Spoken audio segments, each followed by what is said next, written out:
Crossover. Oh, killer crossover. Just crossover. It just crossed him over nastily. Another victim to the crossovers. Cross him up and sit him down. It is time for the crossover with Matt Jake. Yes, Matt Jake today. Josh Hodson is on vacation. Thank God. Thank goodness. Josh. He gets a day off. Very happy. Did you need a break from each No, other? he needed a break from me, if anything. The All right. way you're saying it seemed like you needed a break. I'm saying it that I'm happy that he's getting a break. I Because feel that like guy you're works. overcompensating. Yeah. And you're actually. I sensed the same thing that Haber does. This is ridiculous. This is you two know. You're actually want him to be here really, really bad. No, I'm actually very happy that the man who works incredibly hard is getting his day off. I'm very happy I about sense that. That more sounds jealousy sarcastic. that you That aren't is getting not. the day off. That is. Stop twisting my words. If I wanted my words twisted, I'd have a significant other. All right. I don't want them twisted. You don't want to hang out with me, Matt? I do want to. Sounds Jake, like you you can't hate get in Jake. on this. This is ridiculous. No, I love Josh Hodson. I'm very happy he's spending the day with his family on vacation. So it's awesome, and we're gonna have a great show today. Stop making that The words face. and The show the is gonna be inflections good. and the Where is Schaefer saying hooray? Oh, the hooray. Hooray. What is that? One time Mike Schaefer said hooray, and I could not tell if he was serious or And not. it was like supposed to be genuine, but I even listened back to it, and it was terrible. I could see you saying hooray and then you breaking out into laughter, being I like, seriously didn't know. I was like, what was? Wait, I was like, wait, are you mad at this? yeah, I don't even yeah. remember what it was. I don't either. And it was like a good thing, but like when they played the clip Oh, back, sure. definitely didn't come across as I was sincere in my hooray. It would be great if it was like you were saying a feel-good story like that, like everybody can rally around, and you just say, Hooray! hooray, yeah, great. She saved the puppies from a fire. Awesome, great job. Hooray! Here's a cookie. You know, Yeah, we don't even need the drop. We just have Schaefer himself. that's got to be a bit somebody has tried on radio before, right? Just being incredibly snarky and pessimistic about everything. Have you met Josh Hodson? I mean, but that's a Or little Dennis bit. Miller. That's a little bit different because Josh just doesn't set himself up to be snarky about good things. We just don't talk about good things. Yeah, right. Josh Hodson, famous for Nebraska basketball, is Yes. good. Yes, that is true. That is actually the first bit we did on the show is when is Josh going to cancel Creighton basketball? Because everybody kept texting. People are wondering. The holdovers from the Connor Happer And show he were did it. like, they were like, we don't care that it's middays with Matt. Josh must proclaim that Creighton basketball is canceled. And he did it. Eventually, I mean, you can make the argument rightfully so that Creighton got a little bit more leash, if you will. I mean, Josh They was did beat UConn on the road. They did beat UConn on the road. They did also lose to DePaul twice. DePaul is good. I don't know about that. I don't know, man. You watch. There's people who are confident about DePaul basketball this year. I talked to a DePaul basketball. I went golfing with a DePaul basketball alum twice this year. Oh, yeah? He was very fired up about Holtman and what they're Okay. going to do this year. Awesome. He was telling me all about how he thinks that they're going to make the NCAA tournament. How would you That'd feel? be awesome. I'd be Okay, fired up I was for him. going to ask, how would you feel if DePaul made the NCAA I'd be super tournament? happy for him. No, I would hope that it wasn't at the expense of anyone I hold near and dear to my heart, but I want them to make the NCAA Can you tournament. do that for me? And I think this would be great for both of us. If you wrote down before the college basketball season teams that are near and dear to your heart and teams that you are There's just actively one. rooting against. Same. They're Just not one? the same one. Yeah, they're very different ones. I have two. You have two that you love? Yeah. Well, he's got Northwestern. I got my hat. I got my House Divided hat. That's right. I hung it up yesterday. I've been decorating my Have you room. busted that out for anybody to see yet? No, I haven't. I nearly wore it to golf the other Okay. week. And I put it and I was like, I can't do it. Yeah, I don't think it wouldn't moisture wick well. We'll put it that way. Well, you know what? It actually has that It's kind like- of. It's got that front bump, which is actually kind of Sure. comfortable. It's a comfy hat. It's a novelty hat. It's almost like wearing a cowboy hat. Like if you're like you show up to the thing and you're like, hey, it's a big hat. It's funny. You know, that's You mean like a Western? I thought you meant like a Dallas Cowboys hat. You mean like a Western cowboy? yeah, like a cowboy hat. You thought he minute. Yeah, I'm so NFL pilled right now. I listened to the Adam Schefter podcast Someone this morning. says cowboy hats, and you And think I think of the big star. That is if they said absurd. cowboy boots, are you thinking of cleats? I'm thinking of Deion Sanders. when I say Wear your own cleats. Yeah, day or exactly. whatever, Yeah, Do you my have- cause, my reason. Or whatever. yeah, exactly. Are you a fan of Spurs? You think of like Victor? I think of Wembanyama? Wembanyama. Yeah, I think of I think of Tiago Splitter. You wearing your Spurs today? Like, no, I'm not wearing my Boris Diaw ones. Why would I do that? You crazy man? You got to get a life. Thanks, Connor. Thanks, Connor. The two points of advice I've gotten from Connor Happer are now go into debt and get a life. That's right. What kind of debt? What did you What learn? are you going into debt for? Having fun is what Connor said. Well, you're in your 20s. The time to do that is now. Thank you. Connor's like, just Debt go. in your 30s, worse. Yeah, I was talking to Connor. This is very early on. This was like the first 5 months it's into like, me do working stuff. here. Stop worrying about And stuff. I was worrying about money and whatever and like saving. And you're like, stop. Just stop. Just go into debt. This No, is like, what it's there's- for. Just live your life. And since then, I've done that. I've gone into debt. obviously within reason. Yeah, within reason. Yeah, I'm and, not. And I'm- with the acknowledgement that at some point you will catch up. I mean, I'm not trying to make you No. I mean, I went a credit card frauder. First off, I want to make this very clear. I'm great financially. I'm phenomenal financially. But the things he's phenomenal. phenomenal Whoa. financially. But when at the Geneva trip, when I went on the golf trip, I spent a little bit more money. I was pretty frivolous with how I was spending money. And I thought about you at one point in my Geneva trip. I was like, you know what? Just go for it. I was like, get the $80 shirt. You know, you're only going to be at the Brute once at the Grand Geneva. You know, it's not a big deal. Mhm. You know? I was like, We're- get the ball marker. That costs way too much money. Absolutely. If you want, we're willing to sit down with you and go over where financially you probably made some missteps. It's the Happer and Schaefer financial planning hour. I know Dave Ramsey would kill me. Dave Ramsey would Well, be like, we're "You not spend-" Dave Ramsey. Ramsey He's would like, get anybody. he's like, you'd spend too much on. No, I'm fine. I think here's the thing too. It's Number like, one thing, you didn't need the shoes that you showed the waitress at wherever we but were. they at. were a great deal. They were You 65 haven't bucks. worn them yet. I've worn them twice. You And wore they're them Jordan. twice. They're Jordan ones. They're Jordan ones. Wow. They're- Unbelievable. They're the original color wave.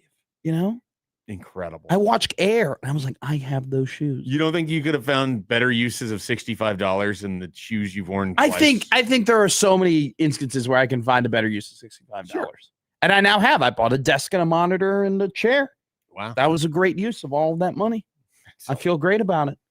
I mean, admittingly, football A season. monitor. You hook your laptop up to a monitor now? Yeah, Okay. I know. I'm advancing. Is there like a reason? You talk about like an extended screen.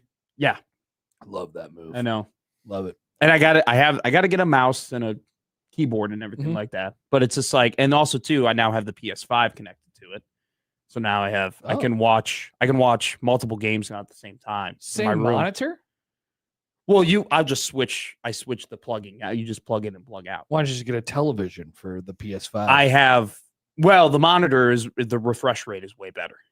it is. It's way better. Like, Oh, it's so just- you're trying to be like? Are you trying to be like a streamer? Are you? no, I'm It not sounds trying like to, a streamer setup. I'm not, it is a streamer Jake, setup. what do you think about this? Is he trying to become a streamer? Have I shown mean- you the setup? Well, the thing is, like, I have some friends that have that same thing where they just have a monitor and they'll like watch multiple things on it. It seems like monitors have kind of become like the new way of doing Monitors things. are back. This Yeah, is monitors are back. the full setup. But yeah, I don't think it'd be a Curved streamer, monitor, I get think. it. Just a place Yeah. to work. Why don't you just like? I already have a TV in my room. So I have The PS5 is not hooked up to that. no, that's just a TV. That's just Okay. I have that desk with that chair on one side. Yeah. And then on the other side of the room, I have a lazy boy and I have a table and I have a TV. Okay. So on one TV, I play video games or I do work or whatever it might So be. you're racing on the monitor, not on the TV. Yes. Okay. Yeah. And then on the TV, I sit down and I'll just, watch a 30 for 30 or watch some more Tory highlights, or whatever it might That be. is what you do. So I have now 2 stations that I go in between. Nice. Very happy about it. Yeah. But no, during football season, it's like I don't really spend money during football season. I'm always watching football and working. So it's like this is my time to spend money. The gambling and the beers and none of yeah, that's but money. no, not really. I'm kind of off the beer right now. Okay. I'm off the another thing. I'm off the beer. Are you off the beer because of Friday? I'm off the beer. I'm off the beer because I'm like, it's just, I'm just, my body hasn't been agreeing with it recently. You know? Probably because of the whole hot dog situation. Probably. Could have been the salad that you ate. And the blue cheese dressing. Don't Yeah. forget about the minestrone soup. That probably played a part as well. I was hungry. I had to eat food. By the way, do you like my shirt? This is an honor. Every time I put the shirt on, I think of you now. Yeah, I talked to you about What's it this say? shirt. It's a Nickelback shirt. Oh, I love Nickelback.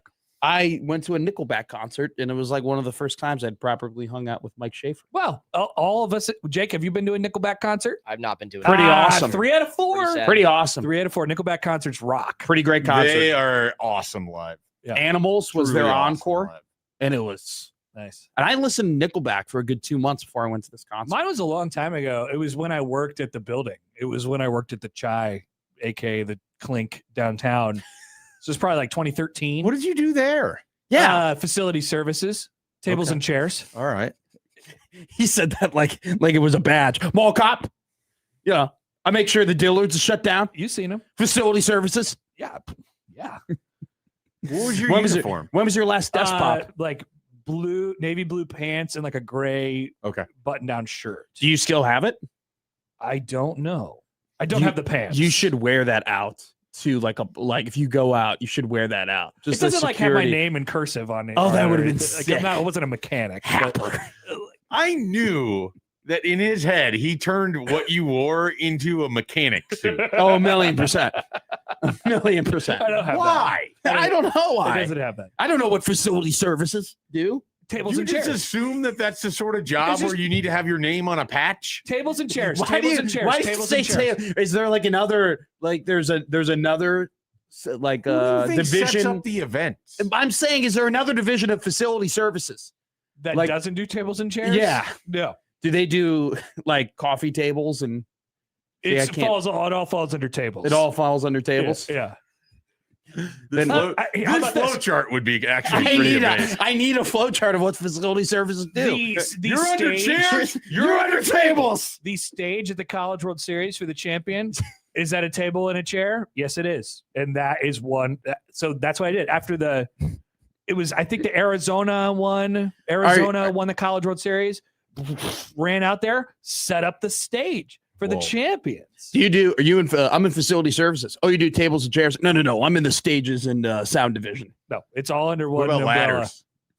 There were some ladders involved. I'm in Only the for, like, I'm in the a- TLC division, tables, ladders, and It chairs. would be a good division. Only for like the crew leader, like the crew lead. Gold leader. Only used the ladders. Yeah, that makes sense. the ladders and the golf carts and the forklifts. Those are all for There it is. Have you operated a forklift? Don't have a I license. bet you want to operate. Would you? 100%. I want to operate a You forklift. do need a license. I Yeah. don't know that you need a license, but We set up Required. we helped set up the Olympic swimming pool for the swim trials. look at that. I imagine that once That's a big thing. if you get older, there will be one point in your life you're like, I just want all the certifications. I want to be certified to do anything. I want to be Well, bus certified. I I want to think be he wants to do the forklift things that you certified. have to be certified. Yeah, I would start at truck driving. Yeah. I want to do that, and then forklifts. Forklift certification seems kind of easy. Sorry, but seems kind of easy. What if like you did a show from like you got your bus license and you just drove one of the Pulse buses around Omaha? Oh, one of those stupid orbit buses. Yeah. I would never drive that. Why? So we have a streetcar. Okay. now. Or what if you were what Okay, if you, I want to do streetcar. or streetcar? Yep, I'd like to drive the streetcar. what- Thank you. what if you That did a seems like show- something we can make happen. What if you did a show live from the streetcar? I think that's actually very possible. Yeah. That you got in the streetcar and we had a roaming hotspot and you just hosted a show and you were just going around Omaha. Well, for since we 4 trash hours. the streetcar on a daily basis, we got an email from their PR. Like they were like, "Do you want to know some facts about the streetcar?" When did this happen? We haven't gotten back to Several weeks ago. We did not get back. I did not. more than we. My streetcar bashing has not. Nothing is. I haven't said anything in ever. Honestly, really ever since I've been on the bashes- morning show. We didn't. The bash morning show people streetcar. hated the streetcar. Every time we were on the morning We- show, somebody bring up the streetcar. We spent more time talking about the fact that sinkholes and voids were emerging as a product potentially of the streetcar. Potentially. How many? We've had what 3 sinkholes since Or the voids, streetcar. Just a few. That's not an adequate amount. I mean, it sounds a lot better than 3. The appropriate amount of sinkholes are 0 sinkholes. That's the Well, you're appropriate telling me amount of Chicago sinkholes. has no sinkholes? I mean, not None ones of that. them were certifiably caused by the streetcar, for the record. I mean, a couple of them were by where the streetcar was That being doesn't built. mean anything. I beg to differ. Just a couple feet away. What you're arguing is a neighborhood play right now, which has been removed from baseball. You have to step on the bag. That's right. I do have to step on. And you have to, if you're sliding into second, you can't overslide it. You got to stay on that sucker. Did they fix the one that was just in the middle? What was that on Pacific? Right? Was that 72nd that'd and been Pacific? fixed for That a got while. cleaned up. Don't worry. And They that had actually nothing fixed to that do. relatively quick. That had nothing to do with the streetcar. What was the one that was in Midtown that was there forever? that Was one? May have had to do with the streetcar. may have? Yeah, I'll give you that. Wasn't there the one that There's potential. there for was relation. there was a sinkhole into a business, like right into a business, and I'm pretty sure that was also The one in Blackstone. Yeah, Yeah. that was also right next to the streetcar. Then I drove down I drove down Farnham Oh wow! on Monday. Yes, I drove down Farnham on Monday. It's just not open like at all. No, Like the whole street. no, From downtown until like 40th. Yeah. The whole thing is just gone. it's one lane. It's one that you can only if you're going on Only Farnham. sometimes. If you're going on Farnham, you're going west, brother. sometimes you have to leave Farnham entirely to drive on Farnham. Yeah, It's crazy. it's gone. Yeah, I remember. That's where your streetcar. I had places in Midtown that I would like to go to. One day I was just going there, I was turning. I was like, oh, I can't turn in there. And you have to park all the way down. And then you can't cross the street anymore on Farnham. You have to walk up to a designated crossing zone, cross over, and then walk. Possibility. What a No, the hellscape. streetcar. This would never happen in fake Bennington. Or fake Elkhorn. It for would that never matter. happen in Quiet Vegas either. No, it would. I think not. Quiet Vegas just comes with the streetcar. It's Quiet just- Vegas does not have a streetcar. au contraire. I think Quiet Vegas has Everyone the best walks streetcar. everywhere in Quiet Vegas. Quiet Vegas has a monorail. Does have a monorail. Totally does have a monorail. The bullet train?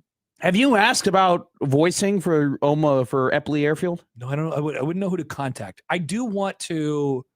We gotta hit up Gary because he always had a person. He had it. He was like, I could get you in for a tour, and I was like, all right, I need to remember this. So we hit up Gary. He was very adamant that he could do it as I well. don't know. We need to do this. I'm pretty sure he told you one time. I just want a tour. I just want to put on the hard hat. I'm pretty walk sure he through. told you one time that his source had asked about you to him. Perfect. Awesome. We need to do this. I just saw him the other day at the Omaha Storm Chasers game. You should have brought it up to him. I really should have. I wasn't thinking about it. I was thinking Now, about next time you see baseball. him, you got to think. Baseball. You got to think about Epley. Yeah, I want to take a tour.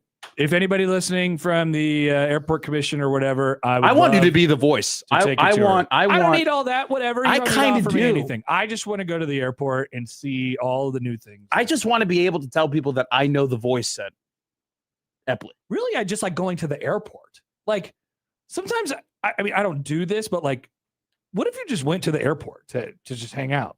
Oh, you didn't have a flight? Yeah. That's I kind mean, of it'd be frowned upon. That's kind of obviously. crazy. Now in the new airport, the security will be like at the front door, I think, like it is in Kansas City. Like in Kansas City, you can't even really use the airport at all unless you have a ticket. You can drop people Oh. off. Yeah. The Phoenix There airport. is like one Dunkin' Donuts outside of security, and that's it. I had to hang out at the Phoenix airport for 4 hours before I could get through security. Yeah, you couldn't go so early. Yeah, and I had a great time. Like Did you there's consider hanging out in Phoenix? Like in the- outside of the airport. no, because we didn't have a car. We just got dropped off, and it was just we just kind of got There's placed like there. I thought A handful of breweries that are within a half mile. of I mean, the airport. Phoenix airport is where I had the greatest chicken tortilla soup in my entire life. It's actually one of the best You're always soups I've eating ever soups had. at airports, man. It was I forgot what the name of the restaurant was, but it was absolutely phenomenal at the Phoenix airport. Do you have like a listing? Have you written out all of these places where you've had the greatest this or the best that? I did have a ranch ranking going for a while, but I haven't really updated it in quite some time. I do think you're going to want to have that information at some point because eventually you're going to actually put stuff in your brain and push some of that out, and you won't have it to call back on it. That's a good point. What's up with soups in airports? I don't get it. What's the bit? I don't even understand what's up with soups with him. I don't know. I don't think it's a bit. I think I just like soup, and I saw chicken tortilla soup at a fancy restaurant. I was like, you know what? I'm gonna have it, and it was incredible. And if then you did a power rankings with tiers of soups, how many soups would you be ranking? easily 30. 30 soups. He could do it. He knows it. I've already done it where I named like 20. 15 in like 8 seconds. How much soup are you eating? Look at him. He's Mr. What is Soup. that supposed to mean? Your body is soup. What is how is my body soup? Explain to me how I look like a French onion soup. He looks like soup. Okay, if you're What does saying that he's even chunky mean? Campbell's That soup, is sure. one of the worst insults I've ever been told in my entire life. What, I look droopy? Look, I look full of cream. I look full of carbs. Is that what you're saying? Are you saying You're that saying I look you're like one entire dumpling? matzo ball soup is pretty damn good. Well, of course it is. It's fantastic. Awesome. I would say 30 soups easily. I feel like I've had less than 10 soups in my life. If I No, just you think haven't. about all the different types of soups, that Cream I've of had. broccoli, cream of chicken, mushroom soup, French onion Okay. soup, Italian wedding soup, minestrone soup, matzo ball soup. You know, you've Haven't had had more. Italian wedding. Egg lemon Haven't soup. had matzo ball. Egg Haven't lemon. had minestrone. Have you had beef and barley?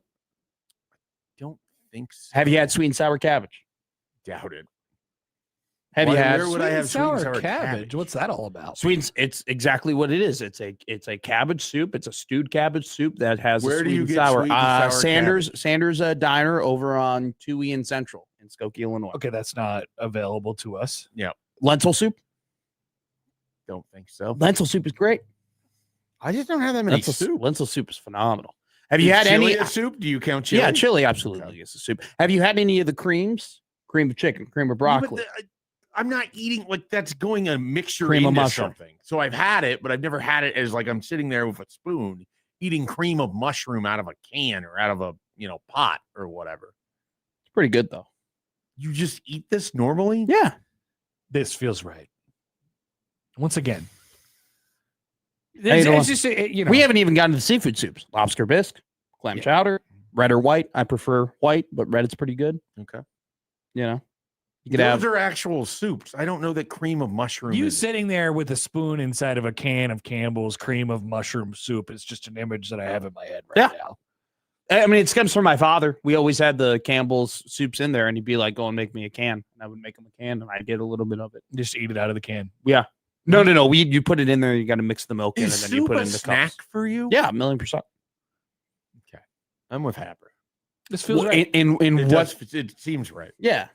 I mean, I have never gone to a restaurant and not asked what is the soup of the day. Yeah, I'm always interested in what the soup of the day is. every time. Never. I wouldn't say that I always ask. Have you but ever I'm had a- interested in what the soup of the day is? How often have I ordered it? Probably less. You than ever had an 5%. Irish baked onion soup No, over here on Brazen Head 78th and Dodge? I would just get bangers and mash. Look, I just got a text. What do you think that is? I don't know. It's a dog. Looks like a droopy dog. Are you saying that I look droopy? This texter did. I think that's Is a dog eating soup? No. Okay. I can throw it up on the stream if you want me to. But I think it's just insulting to say that that's what I look like. I What is apologize. that I dog's- apologize about the insult. What is that? Yeah, it seems real sincere, Happer. There he is. Hey, What is the name of that dog? Droopy, I think. Oh, just straight up. I, Here, I'll get standing side by side. oh, God, what is the name of that dog? what do you think? Who's that guy? All right. You're the one who's it's Droopy Dog. I would love to do that. We should just do top 10 soups on Top 10 Tuesday. But it's your show. That's a Absolutely. good point. Well, I mean, it's our show. It's Josh Hodson and our show. And today, Would cream of wheat make your top 10? no, it's not. Yeah, That but if would you not ever make my like top want to 10. do something, it's not like you're running it by Josh. You're just gonna do it. No, I run it by Josh. I mean, but he's not gonna say no. Yeah. But he also he won't say no, but he'll also give me a side eye or give me like not a side eye, but he'll like won't be as Are you sure this is how you want to he utilize? won't one of be your as segments? excited about it. And I only ever really ask him if I don't think if I'm not 100% sure it's a great idea. If I think it's a great idea, yeah, we just go. Mm-hmm. But if it's like I'm half in, half out, I'll ask him, and then he will, he'll sway my decision. I run plenty by him. Maybe not everything. Yeah, you're going to do it. If you want to do it, you're going to do it. And so you're going to do the top 10 chowders At some or point. whatever. At some point. I have to think about it. It'd be a really tough. Feels like you've thought about it a lot. No, I don't even know what my favorite soup is right now. Because I used to be able to say it's lobster bisque, but I'm going to be real with you. The last couple lobster bisque I haven't been all that great. I mean, I would think that this would be kind of not a very static list. I mean, you'd be just pretty set in your ways. I think I have a top 3 for sure. I think I have a top 3 for sure. How often does it move? I mean, how often do I think about my top 10 soups? I have a lot of soups that I like. I've never really ranked them. You say lobster bisque got knocked off the top. I'm just saying the last who knocked it off. the last couple lobster bisques that I've had, I haven't been overly impressed with. And so it got Was New knocked England down. clam chowder It just is a hanging li- around waiting for the opportunity? I mean, New England clam chowder, if it's lucky, will get in the is 8, it a 9, 10 Yannick Sinner range. situation where, Alcaraz is hurt, so even though he lost in the second round of the French Open, he still gets to be the 1 seed? Like, I haven't had a wild rice and mushroom soup in a while because I haven't been to Minnesota in 2 years. That's very Is that the only place that you can have that soup? Kinda. Like, it's the only place that's consistently on the menu, and they make it awesome. Do you make soup at home, or is your soup experience largely contained to eating out? Great question. I don't make soup at home. I've made tomato bisque. I made plenty of tomato bisque in my time. I have a tomato bisque recipe, but other than that, no. I now wonder how much money you've spent on soup. In my lifetime, probably not as much as you think. Maybe over $1,000. It's a lot of $5 bowls of soup. I mean, I bet I spent $1,000 on soup. Yeah. on I don't soup? Yeah. I don't know if I spent $1,000 on soup. I haven't even talked like this pho. Is pho a soup or a pho? I count is that pho as a something pho? else entirely. But I love miso soup. Miso soup has got to be up there. Sweet and sour soup. Yeah, I has guess gotta be up there. $1,000 worth of soup is a lot. You'd have to order 5,000. Yeah, never spending soups. more than $5 Yeah. a bowl of soup. What's the most expensive bowl of soup you've ever had? that's a good question. It's got to be a bisque. No, Probably lobster. out in Phoenix, I think that chicken tortilla soup was like Is that 13 airport bucks. rates though? Can you Yeah. count that the same way? Probably not. I would say the Airport's famously not real. the French onion soup at Elwood's, where I lived in Skokie, that's like a $10 soup. What's the most you would pay for a bowl of soup that you know is going to be Yeah, excellent? what if you knew it was like a 5-star soup? Like, I'd pay $22. I probably would too. If If I- somebody told me like this soup was life changing. If I was at a Michelin star restaurant 100%, and yeah. they were like, "Hey, this is it's a small portion, but it's see, great." I don't think they make soup at those restaurants. Well, they like the new Michelin star thing. Everything is sauced up now. Everything has some sort of emulsification. It's got some sort of fancy ass so everything has become you're just drenching sauce on things, and like it's a little soup adjacent. I don't know if studying the Michelin, like how do you know this about the sauce? because I'm on food TikTok and I follow people who consistently eat at Michelin star restaurants, and a lot of they're always getting it's always caviar. It used to be black truffle, now it's caviar and sauce. We gotta talk to the caviar guy. Oh my God, we do keep have to get back forgetting to to him. do this. One of my biggest. Speaking of good restaurants, one of my biggest. Is that a bit you do where it's like you guys need to do something and you go, Joey? And Yeah. it really needs to be. and he writes it down to hold us accountable to it He's the memory bank. By the way, is accountability the end? That's every segment. every last segment. Yes. Okay, I need to be held accountable because I've said I would make a graphic the last 4 days and I haven't done it. Oh, feel And free. now I need to be held accountable. You know, Okay, if you what- had a better relationship with Joey, he'd probably make the graphic for you. I don't need Joey making my graphics, Well, clearly you can't make your own graphics. which is Clearly, your graphic is going to be inferior to Joey's. I disagree. What's your graphic about? Buy sell holder bet. How are you going to fit all that information on one Jeez, paper? that's a pretty heavy graphic. Okay, you know about this title already. Okay, What are you going to I put don't on need. it? I'm not. We're not going I don't 12 know rounds. anything. We're not going I'm 12 an rounds of idiot. buy I have sell holder nothing. bet again. Are you going to put the Mike Schaefer Stonks picture on there? No, I don't know when I'm No, going to put on there. That was a graphic. That was a graphic. What's the? I'll show you. I used to do a stock report. Why? It was for recruiting. There it And is. It was Oh. just like a thing that I would write, and that was one of the. That was one of the replies. Like 3 years into doing this, someone just did that. Somebody that became a put. thing. Is that you? Are you actually wearing those glasses? Probably it's He from a is. wedding. I'm sure. He is, yeah.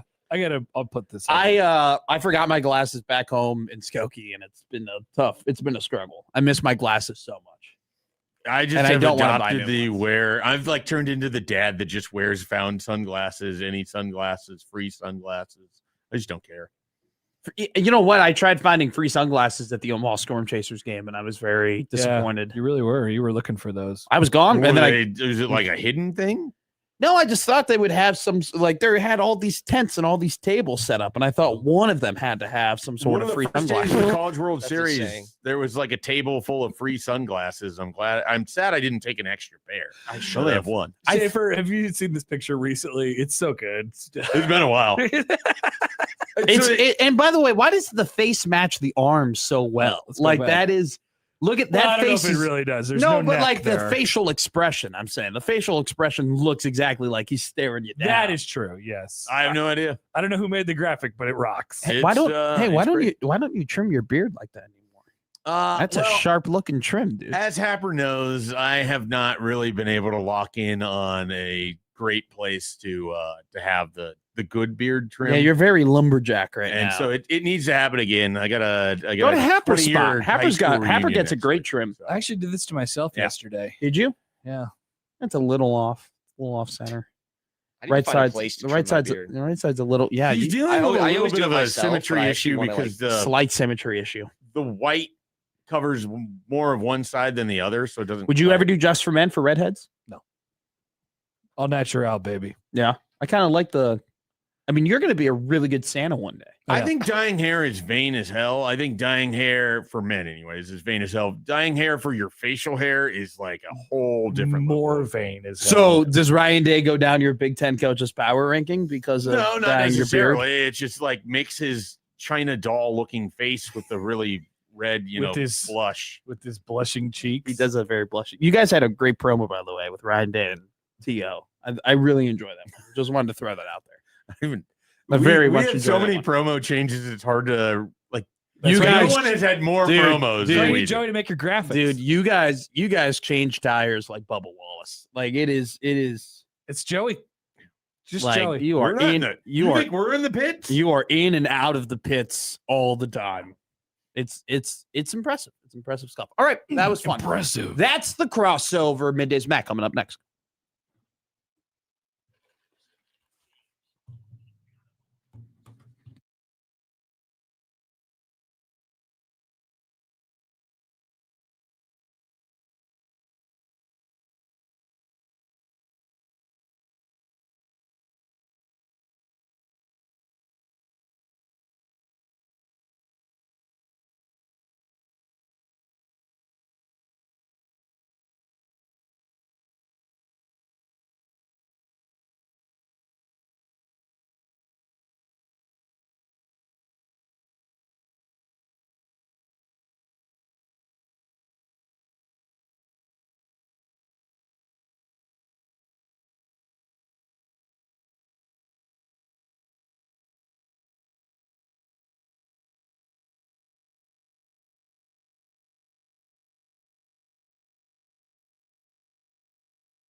I need your help. I can't tell you what it is. You can never ask me about it later, and we're gonna hurt some people. Whose car are we gonna take? I have a lot of things I want to get off my chest. That's an absolutely horse crap call. Make room for Daddy!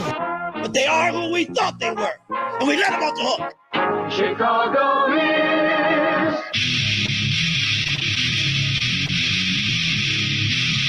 This is Middays with Matt on 1620 The Zone. It is Matt, live and rolling here on the 1620 Zone Radio Network. Matt McMaster joined by Jake Janicek today. Josh Odson enjoying a day off here on the 1620 Zone Radio Network, 620 AM here in the Big O in Omaha, 97.7 The Zone in Central Nebraska. Jake Janicek, how are you, my friend? I'm doing fantastic, man. Happy to be here. Happy to be here, too. Going to be a fun show today. Still rolling with the SEC Media Days as they will continue for the next 2 days. Kalen DeBoer going to be a headliner today in terms of the more interesting coach. Speaking yesterday, we heard some things from Kirby Smart of Georgia, who kind of doubled down, in his opinion, on Greg Sankey's threat to leave for the SEC to secede from the NCAA. We'll hear from Kalen DeBoer today of Alabama in terms of what the expectation is for the Crimson Tide. I saw a Nick Saban quote today about Alabama, quote unquote, going under the radar. Going to be a big quarterback competition in Tuscaloosa after losing Ty Simpson to the first round of the NFL draft to the LA Rams. We will talk about DeBoer today. We'll also talk about some hot seats across college football. On3 wrote a very interesting article about certain coaches and teams that could have new head individuals leading their athletic department, their football departments next season. DeBoer could be one of them. 8 losses in the last 2 seasons for Kalen DeBoer and the Alabama Crimson Tide. People in Tuscaloosa not very happy about it. We'll also talk about, did you see this? Did you hear this? Could you read about this? The Athletic, now 2 days ago, I believe, released their quarterbacks rankings via tiers, kind of stealing something from Happer and Schaefer, if you ask me. And people have had their different opinions. We have seen where Anthony Calandria has landed, according to the Athletic, in the quarterback hierarchy throughout the country. Couple of shows, the USC and Happer and Schaefer, they've taken their own spin on it. They've looked at quarterbacks that Nebraska is going to play. They've compared Calandria in terms of quarterbacks that Nebraska has had interest in, so on and so forth. Today, we are going to take it from this perspective. We'll talk about that list in Anthony Calandria, where he lands, and ask, where is his ceiling? Currently, he's in tier 4. By the end of this season, if Anthony Calandria were to reach his potential in terms of what he can be for the Nebraska Cornhuskers, where might he end up on that list if he were to return to Nebraska for his 5th season? Which, if he were to have an incredible season at Nebraska, he would be eligible for the NFL draft.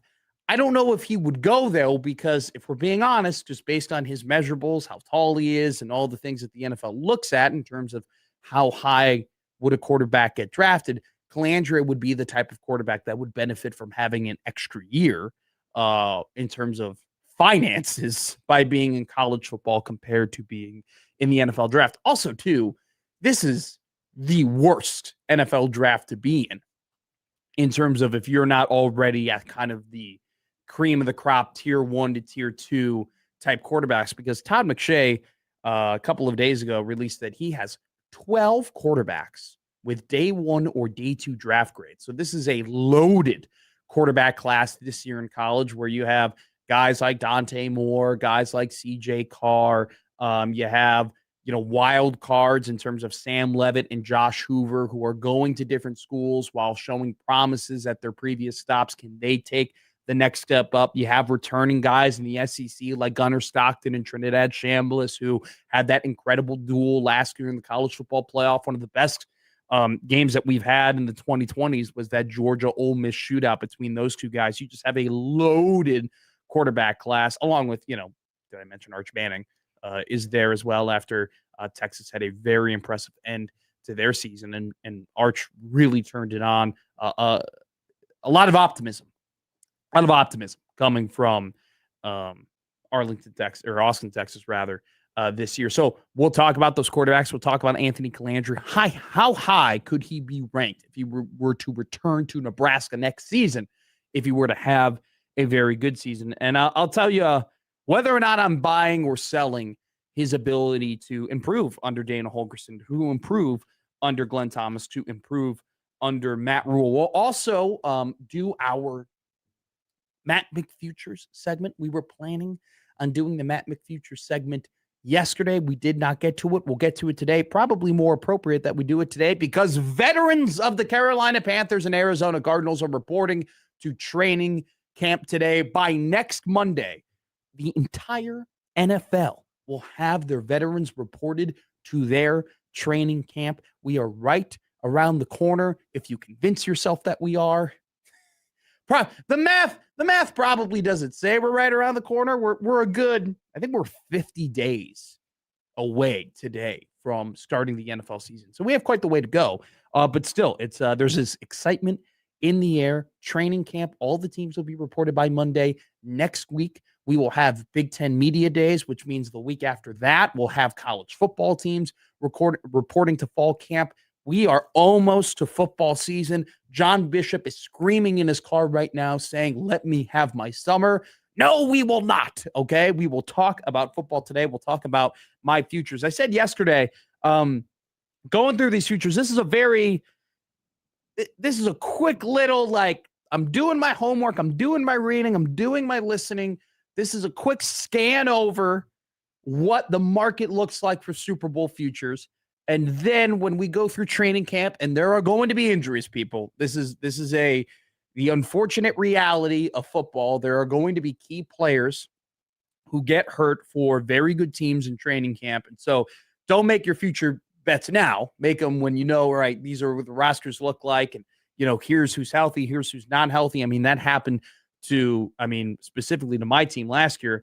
The Bears walked out of training camp really banged up. And so how does that affect how you bet on your futures? This is a quick little preview, quick little glance. I have, if I'm counting up correctly, let's do this real quick. 1, 2, 3, 4, 5, 6, 7, 8, 9, 10, 11, 12, 13, 14, 15, 16 teams, Jake Janicek, who I would put, who I think have an opportunity in some way, shape, or form to win the Super Bowl. Okay. Now, some of them have much better chances than the others.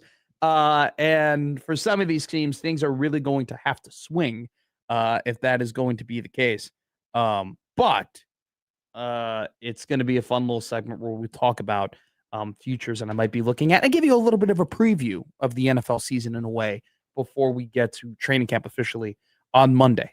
Matthew in the chat goes, since when do Bears fans wear Bengals hats? I am wearing a Cincinnati Bengals hat today. I got the B's confused.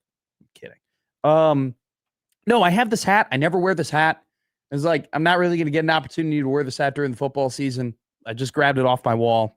I put it on. So that's an official one from the Super Bowl? No, this was have you ever done the 47 mystery hat thing? I've seen it, but I've never you pay like $17 and you don't get to pick what hat. They just send you hats.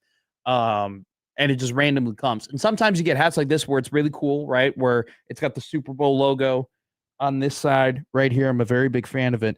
Then you get I've gotten a Milwaukee Brewers hat. I ain't wearing a Milwaukee Brewers hat. I've gotten a Green Bay Packers hat. I'm not wearing a Green Bay Packers hat. So you can get unlucky sometimes.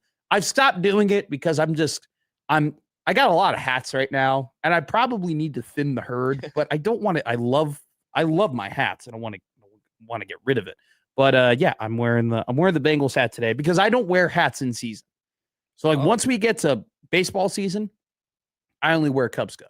When we get to football season, I only wear Bears stuff. Basketball season, I have a Boston Celtics hat. I'll probably whip that out at some point. Yeah, Joey appreciate it. It ain't for Joey. It's for Josh Hodson, who's also the other Celtics fan. Oh, I actually didn't know he was a Celtics fan. And Matthew goes, and a Nickelback tee. His outfit's killing me right now. I'm sorry. I love Nickelback. Nickelback, underrated band. I'm not going to argue with anybody Underrated. about that. So we'll talk about Anthony Colandrea. We'll talk about NFL futures for the Super Bowl, give you a little bit of a preview of the NFL. We'll talk about some quarterbacks who have improved vastly over the last couple of years and why I'm buying some stock in certain teams and certain quarterbacks because of that. We're going to do buy, sell, hold, or bet today, probably later in the show at around 1:20. We will do Northwestern and the Utah Utes, two teams. Very different situations. David Braun entering his 4th year as the head coach of the Northwestern Wildcats with a record of 19-19. Well, look at me. I have interest in 2 football teams who have coaches with 19-19 records entering their 4th season. What a coincidence. Hell of a schedule for Northwestern. You think Nebraska's schedule is tough? The Wildcats are really gonna they're gonna get hit in the chin in terms of the teams that they have to play this season. But this might be the best team that David Braun has had. I mean, it's a roster that is a little bit older now. They've invested in the offensive line. Northwestern has never really had that Blake Corum, Jonathan Taylor, Melvin Gordon superstar running back where you're like, oh my God, it's one of the best running backs in the country. But they've had guys like Justin Jackson. They've had guys like Isaiah Bowser. They've had guys, that you can just kind of give the ball to consistently.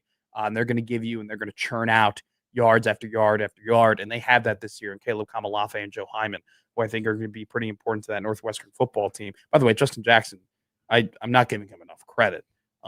He was a 7th round pick. That's kind of where I'm going off of. But I think he's like top 15 in like rushing all time in the NCAA. Absolutely insane. But we'll talk about the Utah Utes as well.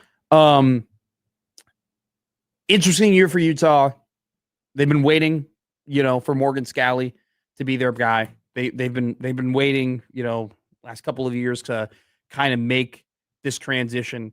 And, it was interesting to see how things kind of pan out, with Kyle Whittingham. And I remember reading an Athletic article that revealed it was a lot uglier than Whittingham was retiring and then going to Michigan. There were some disputes in terms of who was having control of the team, and they wanted to give a little bit more control to Scally as things went on.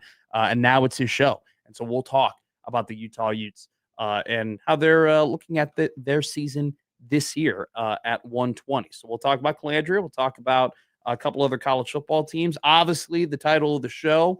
We'll talk about that. It's one of the most impressive athletic feats that I've seen in quite some time. So we're going to have a fun one today. Wacky Guest Wednesday, 1:00. I do know our wacky guest. I had to book the wacky guest today, which defeats the purpose a little bit of Wacky Guest Wednesday. In the future, when Josh Hodson is gone, Mike Schaefer and Connor Happer have offered to book the wacky guest, which I think is very exciting. Josh is going to be off at some point in August. That'll be a lot of fun. I'm looking forward to that. Not Josh being off, but Happer and Schaefer booking the wacky guest. But I booked the wacky guest today at 1:00. It's a good one. It's someone that I know very well.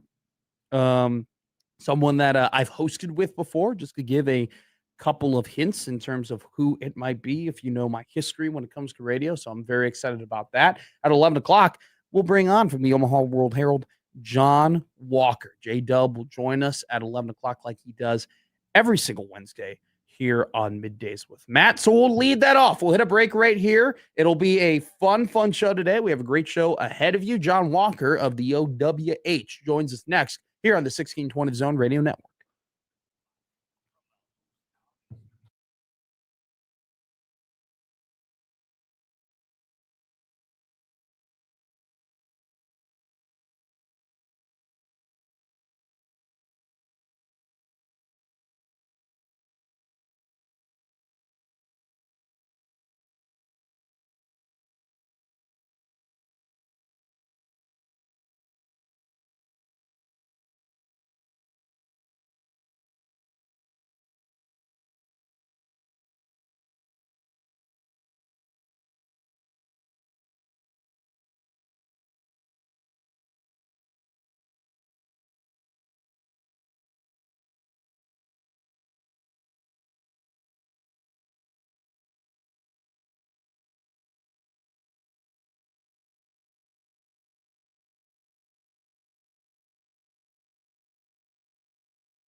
Now, back to Middays with Matt on 1620 The Zone.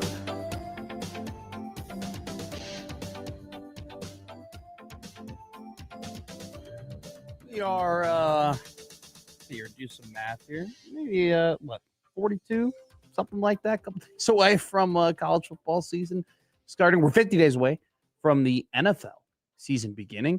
But this man will tell us that we're 112, 113 days away from the college basketball season starting. It's John Walker of the Omaha World Herald on the everything beat for the OWH. J-Dub, how are you? Man, I'm good. Yeah, and we've got less than 90 days until college basketball season gets going. So it's all right around the corner, man. It's here. It's pretty much here. Is it here? Is that what you're saying? Is that what you're telling people? You're already looking at Gonzaga's roster to see if they can make a run this year? Dude, I think Mark Few needs to be looking at Gonzaga's roster because they are like still looking for a point guard or.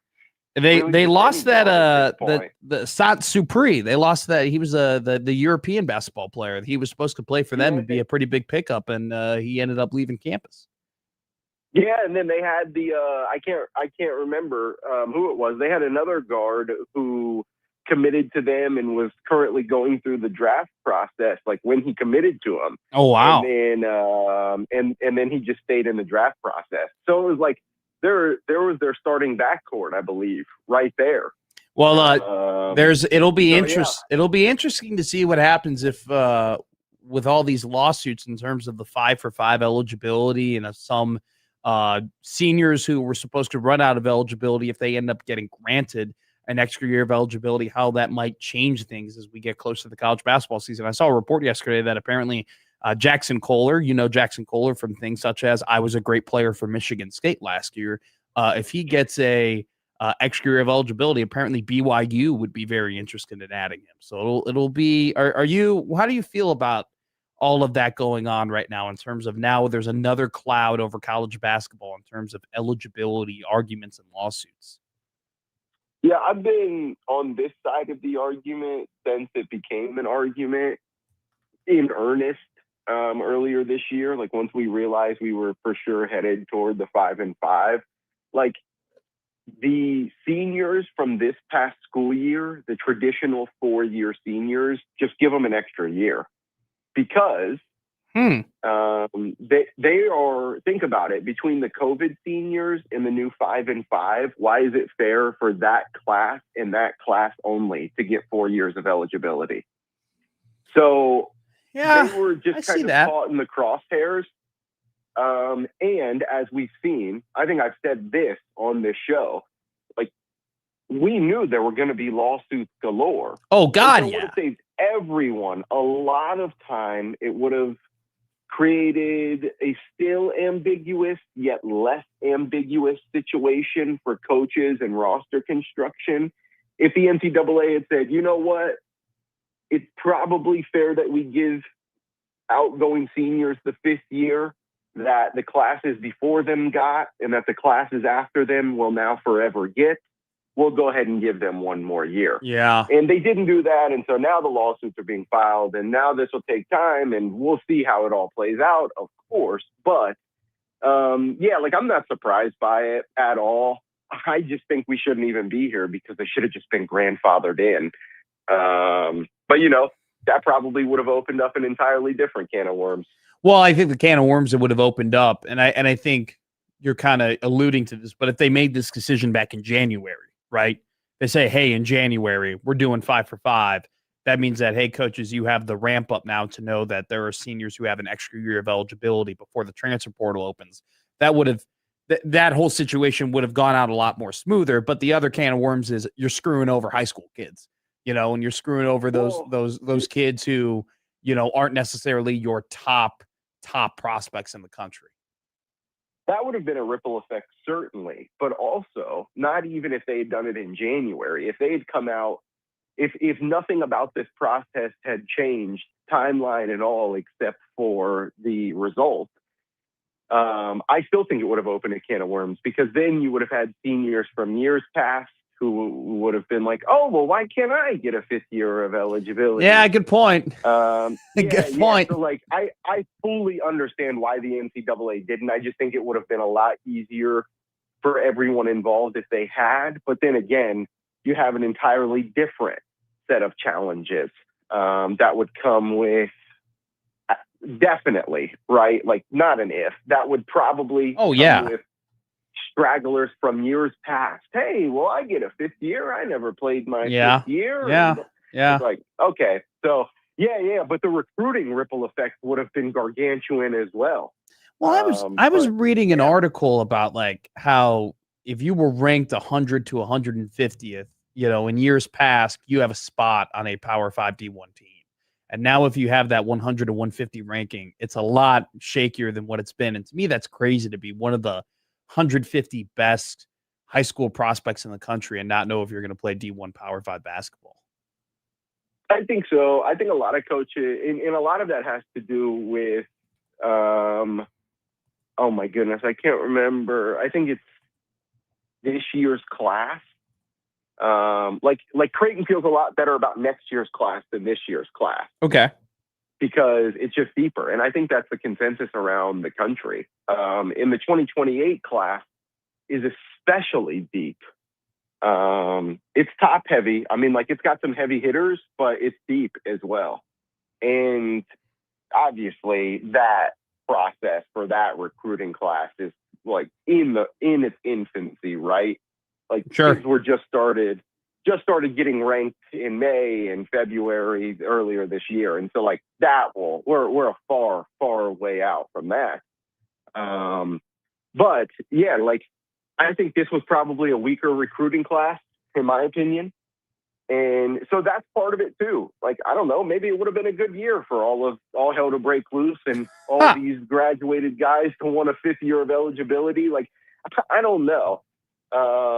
But yeah, that's always the interesting thing is, like, as you said, Matt, if you were a top 150 prospect, specifically in the 1 to 150 range, like, you had a spot.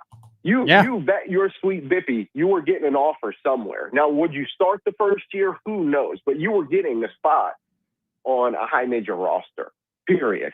Yeah. And that wasn't the case if you look at 1 through 150 this year. So is it the class? No clue. What kind of ripple effect will 5 and 5 have on recruiting? High school recruiting? No clue. But man, that has certainly changed over the past couple of years. And I think that we'll see it change again through the end of the decade. Yeah, I wonder. I just, when it comes to the high school recruiting in basketball, I'm very fascinated by it. I'm very fascinated by how does it adjust? Just because, now that you add that 5th year, you had that 5 for 5. Well, now you're dealing with a guaranteed 5 classes, right? And so, as opposed, it used to be you have guaranteed 4 classes and you do your math, right? You do all the math that you have in terms of your red shirts and all that type of stuff. Where now it's like, all right, you have a limited number of spots for each class each year, and then you're still doing the merry-go-round and of the transfer portals and acquiring 3, 4, 5 guys in one transfer portal cycle because you want older players. And so, what does that do for available high school, right? Available spots on top rosters for high school players. And then, how do the mid-majors adjust to that, right? Like, do they take more younger guys? Is it more advantageous for high school players to go to certain high school players could go to G5 schools or maybe even go to JUCO schools and play a year there and then enter the portal? Like, I just think now with the transfer portal and top teams way more willing, and rightfully so, by the way, to go into the portal and get older players, what happens to that group, that crop of younger players who are very talented, who in years past would have for sure have been on, one of the Power 5 rosters, and now those spots are becoming limited because coaches want more older players. What happens to high school players when they first get into college? It's something that I'm very interested in seeing. Very interested in seeing how that pans out. I think a really interesting case study, like right here in the backyard, is UNO and what Chris Crutchfield and his staff do. Like, they have fully embraced their role in the current college basketball ecosystem, which is, and Crutch has outwardly said this, I'm not breaking news here or anything, but they are willing to be a stepping stone for players to get to where they want to go. And a lot of programs are probably too prideful or too like they're not shameless enough to fully buy into that, Sure, fully commit to that. But like, it's worked out pretty well for Omaha. Yeah. During the Chris Crutchfield tenure. Seriously. And it's mutually beneficial. You know, think of, let's use J.J. White and Markel Sutton. Like, regardless of what their roles were and what they did last year, 2 years ago, they helped UNO get to its first NCAA tournament as a Division I program. And they parlay that success into the transfer portal. JJ goes to Baylor. Markel goes to LSU. And so it's like, all right, yeah, they gave what they gave to the program. They did what Chris Crutchfield and his staff asked of them. And then they both kind of parted, if you will. Yeah. Like the players or the program got an NCAA tournament appearance and the players got an opportunity to move on. You see that a lot in the summit. Like Baylor Shireman is another example. It's like, okay, you come here and you give us 2 really good years, and now you go to a power conference program or a high major program, and you know that's mutually beneficial. So yeah, like, do you see those 1 to 150? Do those kids start, like, does the perception change around that? Sure. Whereas we're sitting here saying, if you were in that range, you were a high major player. You had a roster spot. The kids in that range now start saying, now I'm going to go mid-major to a solid mid-major for a year or two and then try and jump. Sure. Knowing that in this era, they still would have 3 years of eligibility left with their second, or I guess in some guys' cases, third, fourth, fifth program. So yeah, it's really interesting. I don't think we'll know the extent of how far this ripple reaches until the end of the decade, because it's going to take time for the landscape to sort itself out, for coaches to sort their roster construction out, and for these high school kids in particular to figure out their place in recruiting nowadays. Just for an example, like, you know, the 131st prospect in 2026 is going to Utah Tech. The 136th prospect is going to George Mason. The 138th prospect is going to FAU. The 141st prospect is going to Harvard. The 143rd prospect is going to Nevada. The 144th is going to High Point. 145 is going to the Louisiana. You know, like, it used to be you didn't see a whole lot of that, you know, and now that you got these rules and older players and by the way, like, and you and I have talked about this before, like, are you going to blame any of these college coaches for saying, no, I don't want to recruit high school kids? Are you really going to blame them? Are you really going to get like very mad about the fact that they want to target guys who have played 2-3 years of college basketball, that understand the top competition, that understand how to run offenses, that understand how to get to their spots, that don't necessarily have to learn too much more about their game? Like, can you blame coaches for doing that? No, not at all. And I think Creighton, you know, to spin it back here, I think Creighton actually has a pretty good balance, pretty good philosophy. I agree with that. That's a great point. Alan Huss. Yeah, it's the same under Alan Huss that it was under, will be the same under Huss that it was under Greg McDermott.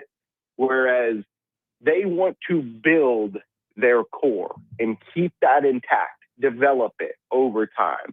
Look at Jason Green. Look at Jackson McAndrew, a guy who will be entering his 3rd year. He's the highest graded recruit in program history, according to 247. The 3rd highest rated recruit behind Jackson McAndrew and Arthur Kaluma is Hudson Greer. He's sticking around for his 2nd year with the program. He's going to continue to develop and build under Huss. And then, as we saw so many times over the first half of the decade during the Greg McDermott tenure, and as we saw this offseason, the first under Alan Huss, you go supplement that homegrown core with portal pieces. Mm-hmm. And so that's Creighton this offseason saying, hey, we had to completely retool our backcourt and we needed an elite rim protector. Okay, well, within 24 hours of the portal opening, Oswin Arunse commits. There's your elite rim protector. Yeah. And it's well documented how many guards Creighton has brought in this offseason, and they returned Austin Slorks. And Catrell Harmon came in as a freshman, not the transfer portal, and they have Shane Thomas returning as well. And so it's just like, I think Creighton has a really good balance. You never know what will happen year to year, but I'd really, really be hard pressed to imagine a world where Creighton has a Baylor situation like last year, where nobody returns and they have to rebuild 1 through 15 on the roster. I really, really can't imagine that happening to Creighton because of the philosophy that they have. And all of that to say, I think they have it right. Some of that stuff's out of your control, but where their head's at, I think Creighton has it right. How do we now? You got 8 extra spots in the NCAA tournament. Those 8 extra spots are going to go to Power 5 teams that previously would have been the first 4 out and the next 4 out. What do you mean? They're not going to go to mid-major? No, stop it. Stop it, Tom. It's a pipe dream. It's a pipe dream. I would love it. I would love if they added more mid-majors. I would love it if they said, hey, we are going to bring in 4 more mid-majors who came in second place in their conference championship game. We're gonna pick the 4 most deserving second place conference championship teams. I feel like that would be. Do you think that? I believe that they would get more support if they did it that way. Do you agree with that? Yeah, probably. The issue is, like, they don't have who's got a better shot at winning in the first round. Who's got a better shot at winning the first round? Like, that doesn't even matter so much to me, because you could pit 2 of those extra mid-major teams against each other in the opening round and say, sure, one of you is going to earn your way in. Sure. So like that isn't even the issue. And I don't know. I guess what I just said will kind of solve the issue that I had. That I just said is like, not all second place mid-major teams are created equal. The number 2 team in the Summit is not not comparable to the number 2 team in the Horizon. Stuff like that. But that's why you could, in theory, throw them in the opening round and let them duke it out. But no, I think they would get more support if they were like, hey, we're going to make a conscious effort to get more mid-majors in the expanded field. I think people would be like, yay! But that is not happening, obviously. And in turn, we've seen people really, really resist the expanded field. Yeah. Is there anything that could happen, in your opinion, that will justify the expanded field? Like, if one of these teams who was the 74th team in, if they were to make a run to the Sweet 16 or maybe even make a run to the Elite 8, would that justify the decision at all? Or is this just wildly unpopular in your opinion, and your read is nobody's really going to come around on this thing?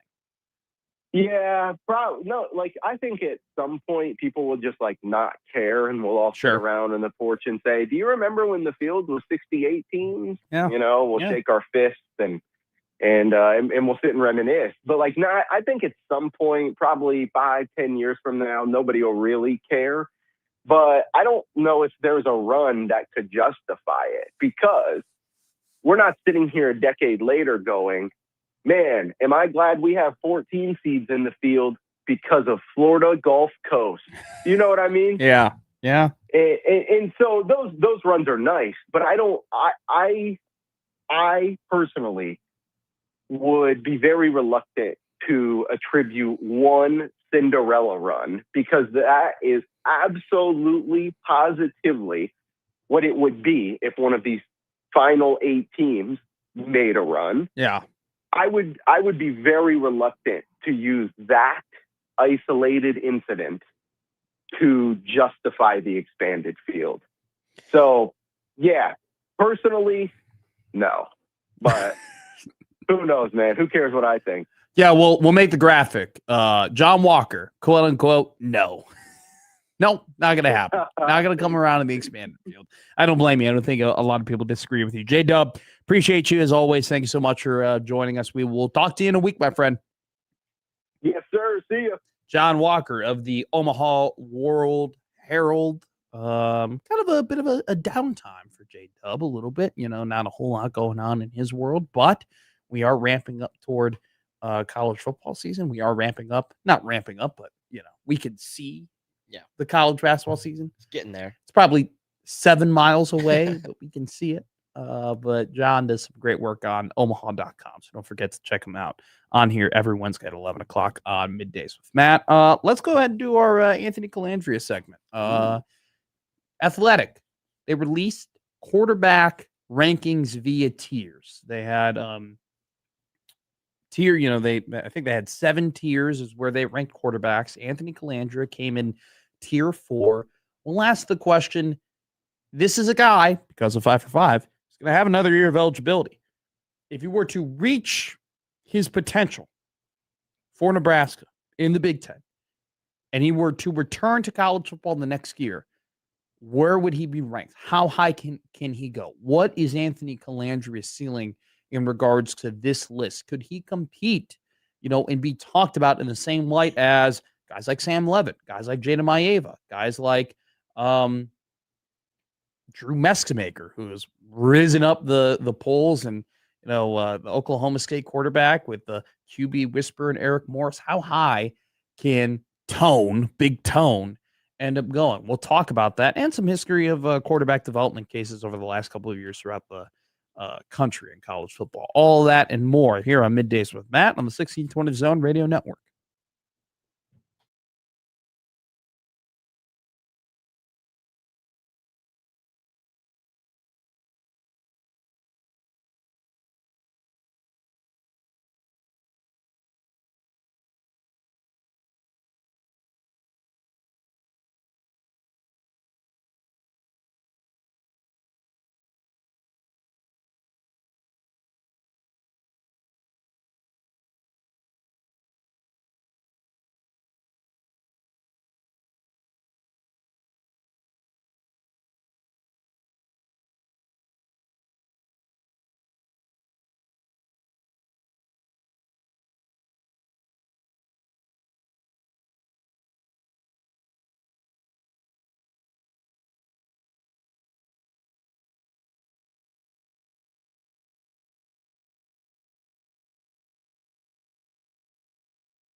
Now back to Middays with Matt on 1620 The Zone. So it's been brought to our attention, mainly Jake Janison's attention, and then relayed to me. Thank you, Jake. Yes.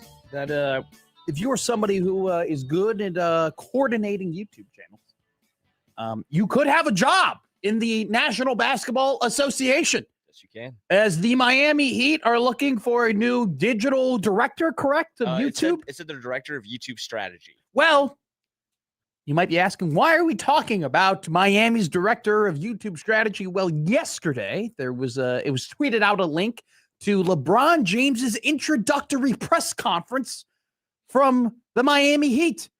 They tipped their hand, some might say, as LeBron James very famously has not signed with a team yet. As of right now, there are 4 teams that everybody is kind of circling: the Philadelphia 76ers, the Cleveland Cavaliers, the Golden State Warriors, and of course the Miami Heat. The Heat released a link to LeBron James's introductory press conference, and then everybody saw it. They had to take it down and say, no, we were just getting ready for some things, just in case it were to happen.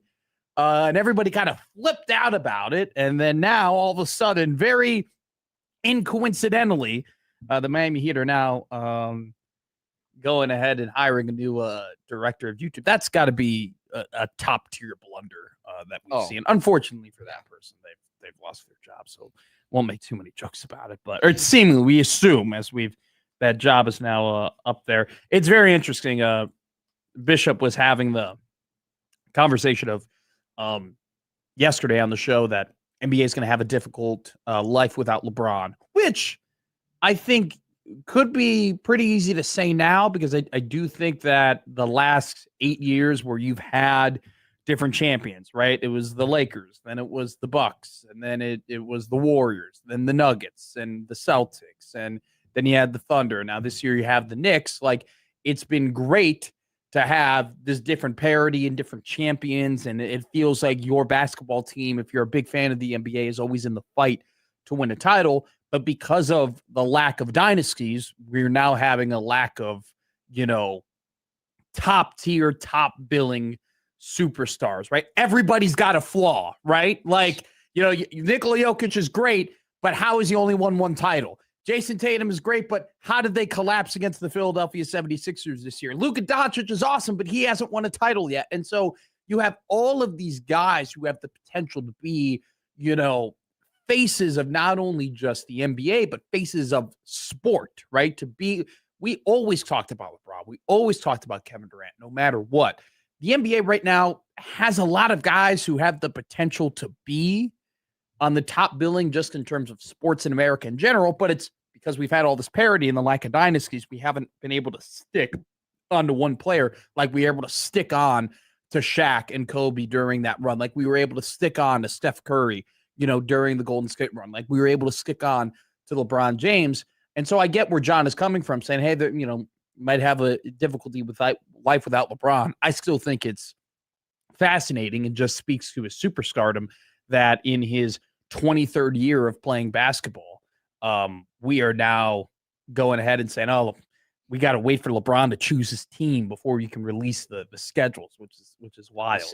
But Victor Wembanyama will end up being the cover athlete on the new NBA 2K27 video game that was released. So speaking about life without LeBron, it's always a big deal to see, who it is, and 2K and the NBA, and they kind of establish through those covers, who are the guys. And I think Wemby, if you're going to say, what is life without the NBA going to look like, he would be top billing for that, along with Shai Gilgeous-Alexander. It'll be interesting, though. Neither of those guys, very famously, American. SGA, Canadian. Victor Wembanyama, French. So that'll be a little bit different from what we've had. It's really been a while since someone from America that's dominated the NBA. It's pretty much been, the last 5 years, you could say. You could say over the last 8 years now, right? That the best player in the NBA hasn't been an American, right? It's gone really from Giannis to Jokic to SGA to Wemby. You could say Jalen Brunson.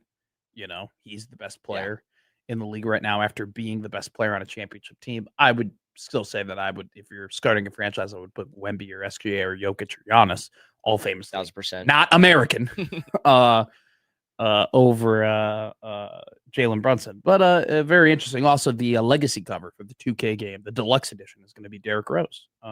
Shout out. Be interesting to see if he gets into the Hall of Fame.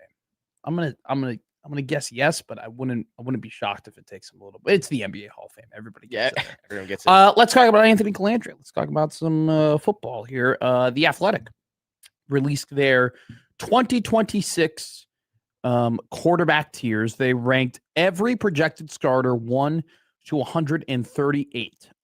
Their tiers. Well, I'll read you the description of the first 4 tiers. Tier 1, best of the best, strong combination of proven production and elite traits, and are among Heisman Trophy frontrunners. Coaches want to build their teams around them. Tier 2, they have produced and teams win because of them. That might be more circumstances dependent than Tier 1, or maybe a shortcoming keeping them from there, but they are all close to that elite group. Tier 3, a mix of proven veterans who might not check all the elite trait boxes, rising up-and-comers who have bright futures, and players who have elite traits but have not consistently played to their physical potential. And Tier 4, some of the stars of tomorrow, like inexperienced QBs who coaches believe in but lack a proven resume. And there are also veterans who are looking to redeem themselves and journeymen looking to make the most of their last stops. Anthony Calandria would probably qualify for that final description. Tier 1 is 8 quarterbacks, which begins with Trinidad Chambliss and ends with Sam Levitt. Tier 2 begins with Jaden Maeva of USC, Noah Fafita of Arizona, Gunnar Stockton, who I'm very high on, and Josh Hoover of Indiana. They go all the way to 16. That ends with John Mateer, who people forget Mateer was, first 5 weeks of the season, a Heisman Trophy candidate, Heisman Trophy frontrunner, had a great beginning of the year, but then hurt that thumb, kind of rushed him back to get him back as quickly as possible. Oklahoma ended up making the college football playoff. But Mateer, you saw the flashes, but you didn't get everything that you thought you would see out of him. So it'll be interesting to see in his second year in Oklahoma whether or not he could take that next jump. Tier 3 includes CJ Bailey, Lenore Sellers, Damon Williams, Malik Washington, 2 quarterbacks in Nebraska will be playing this year, along with Rocco Becht, Nico Imialava, who Nebraska beat last season very famously. Drake Lindsay of Minnesota ends up being in Tier 3, which is, kind of fits the description of guys who have potential and guys who have bright futures, but they haven't consistently played to that production. We did buy, sell, hold, or bet on Minnesota, and we talked about Drake Lindsay really had a great end of the season last year and really started to come on and limited those turnovers, ending Tier 3's Bear Bachmeier. And then Tier 4 begins with Bryce Underwood, the Michigan quarterback, the $10 million man, who, definitely has all of the traits that you can think of when becoming an elite college football quarterback, right? Great arm, phenomenal athleticism, can run the ball as well as throw the ball. He's definitely raw. He's definitely got to clean up some things.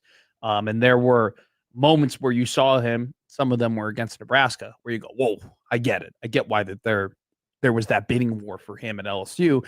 And then there are moments where you're like, all right, kid looks like a freshman. He's got to clean up some things mechanically. And at times doesn't see the defense real well. But the athletic traits are totally there. You then go down to number 34, Kenny Minchie, which is, we'll talk about Minchie in a second, more in depth. Just crazy to me how all that guy has done is lost a quarterback battle. And granted, the guy that he lost the quarterback battle to is in Tier 1. He's the 3rd rated quarterback in this ranking in CJ Carr. But, I joked about it when we were around Gary and Matt, and I continue to joke about it here on Middays with Matt. I have never wanted to be a quarterback who lost a close quarterback battle to a really good quarterback more in my life, because Kenny Minchie is going to make 7 figures, and he hasn't played college football. Then at number 36 is Colton Joseph, the Old Dominion quarterback who transferred to Wisconsin. Avery Johnson, the former top prospect, still at Kansas State. Very famously, Kansas State was fine with Will Howard going to Ohio State because it was Avery's time. Johnson, still super talented, but has had a lot of games now and hasn't really shown everything that we thought he could be coming out of high school. And then you have at number 39, Anthony Colandrea, tier 4, 39th best starting quarterback, according to The Athletic. My question is that, and we've done this exercise before, like if Colandrea were to get 80% of his production from UNLV to Nebraska, what would that look like in terms of Big Ten rankings? If Colandrea had 70%, what would that look like? And we've really talked about tone from a perspective of what does he do for Nebraska and what are the skills and traits he brings to Nebraska and how does he make things a little bit easier on Dana Holgerson and the offensive line. And we've really gone into the X's and O's on that regard. But I don't know if we talked about him specifically more in an individual perspective of like, how high can he go amongst his peers? We spent a lot of time talking about what can he do for the Huskers, but what can he do for himself and how high could he go on these lists? And so, there's always the difference, and someone who keeps me honest about this stuff is Josh Peterson. There's always a difference between the NFL prospect and the college prospect. And I think some people may be hesitant, rightfully so, by the way, to say, oh, he could be in that tier 1, tier 2 discussion because he doesn't have the measurables like a Dante Moore. He doesn't have the measurables like a Julian Sayin. He's not that kind of like prototypical NFL prospect like Arch Manning.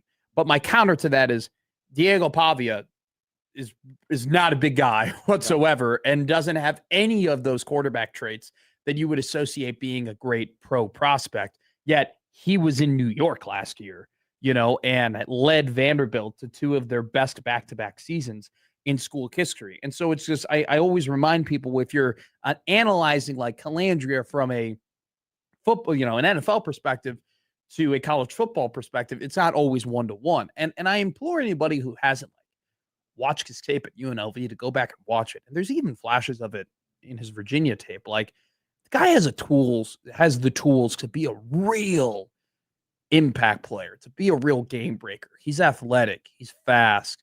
I was really taken aback, and you read all of the reports, and it's like, okay, yeah, he's got a strong arm. You see it right away. Oh yeah, he's got good mobility. You see it right away. Taken back, his ability to throw on the run is something that really impressed me when I watched his tape. And that ability, and it's something that I thought Dylan was pretty good at too.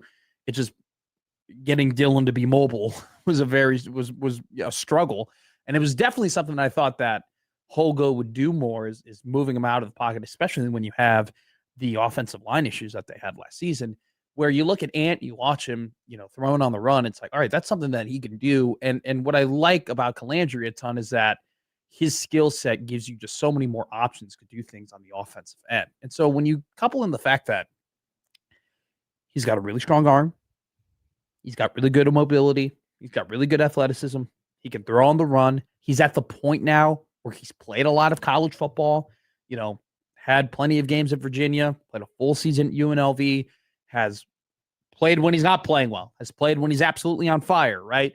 And so you kind of add all of those tools together, and I think his ceiling is a lot higher than maybe people give credit for. And let's just play the hypothetical game. Let's say that he just transfers over everything he did at UNLV, he's able to do at the Big Ten. And I know that may sound kind of surprising to people, but I do want to remind people, there have been plenty of quarterbacks who have played lesser competition the year before, go to better competition the year after, and end up improving, right? Best example was Fernando Mendoza, right? But, even Cam Ward was a guy who made a lot of improvement, went from Washington State to Miami. If he were to transfer over, let's say everything he did at UNLV, he was able to do in the Big Ten. He would be 5th in passing yards. He'd be 6th in touchdowns. He would be 1st in rushing yards. He'd be 1st in rushing touchdowns. He would be last in total interceptions, but 7th in interception percentage. And if you're top 5 in passing yards, you're top 6 in touchdowns, you're the best runner in the Big Ten from the quarterback position. To me, if we're going down these rankings, we're making these comparisons, you're better probably better than Malik Washington. You're better. You're around the Damon Williams range, right? You might be knocking, in kind of the 12 to 15 range and being a tier 2 quarterback. If you were to be a tier 1 guy, we're talking about like Anthony going to New York for the Heisman Trophy ceremony. But it's one of those things where I do think he's got the tools to make the big jump. The reason why I won't bet on it, though, and the reason why I'm not saying that it's going to happen or I'm overly confident it's going to happen, doesn't have a whole lot to do with Calandria. It's got a little bit to do with the history we've seen at the quarterback position under Matt Rule here at Nebraska. And it's concerning because you're going to hear me say, man, I'm all over Josh Hoover. You're going to hear me say that I think that Hoover can take the next step. Well, it's because Fernando Mendoza in one season at Indiana went from, playing at Cal to he threw for 531 more yards from Cal to Indiana. He threw for 25 more touchdowns. His completion percentage went up 3.3%. His interception percentage stayed the same. You're going to hear me say, I think Kenny Minchey is going to be pretty damn good at Kentucky. And if he were to be at Nebraska, I don't know if I would be willing to say the same thing. And you'll ask me why. Well, his coach is Will Stein, who, by the way, had a great SEC media day yesterday and was the closest thing we've seen to Cignetti in terms of being like, he was asked, why are things going to turn to Kentucky? And he goes, because of me, because I'm here. That's why things are going to happen the way I want them to happen, which is maybe the moxie that a couple of years ago we would make fun of, but because of the guy in Bloomington, we don't do that anymore. And we might take that as an actual threat to the SEC.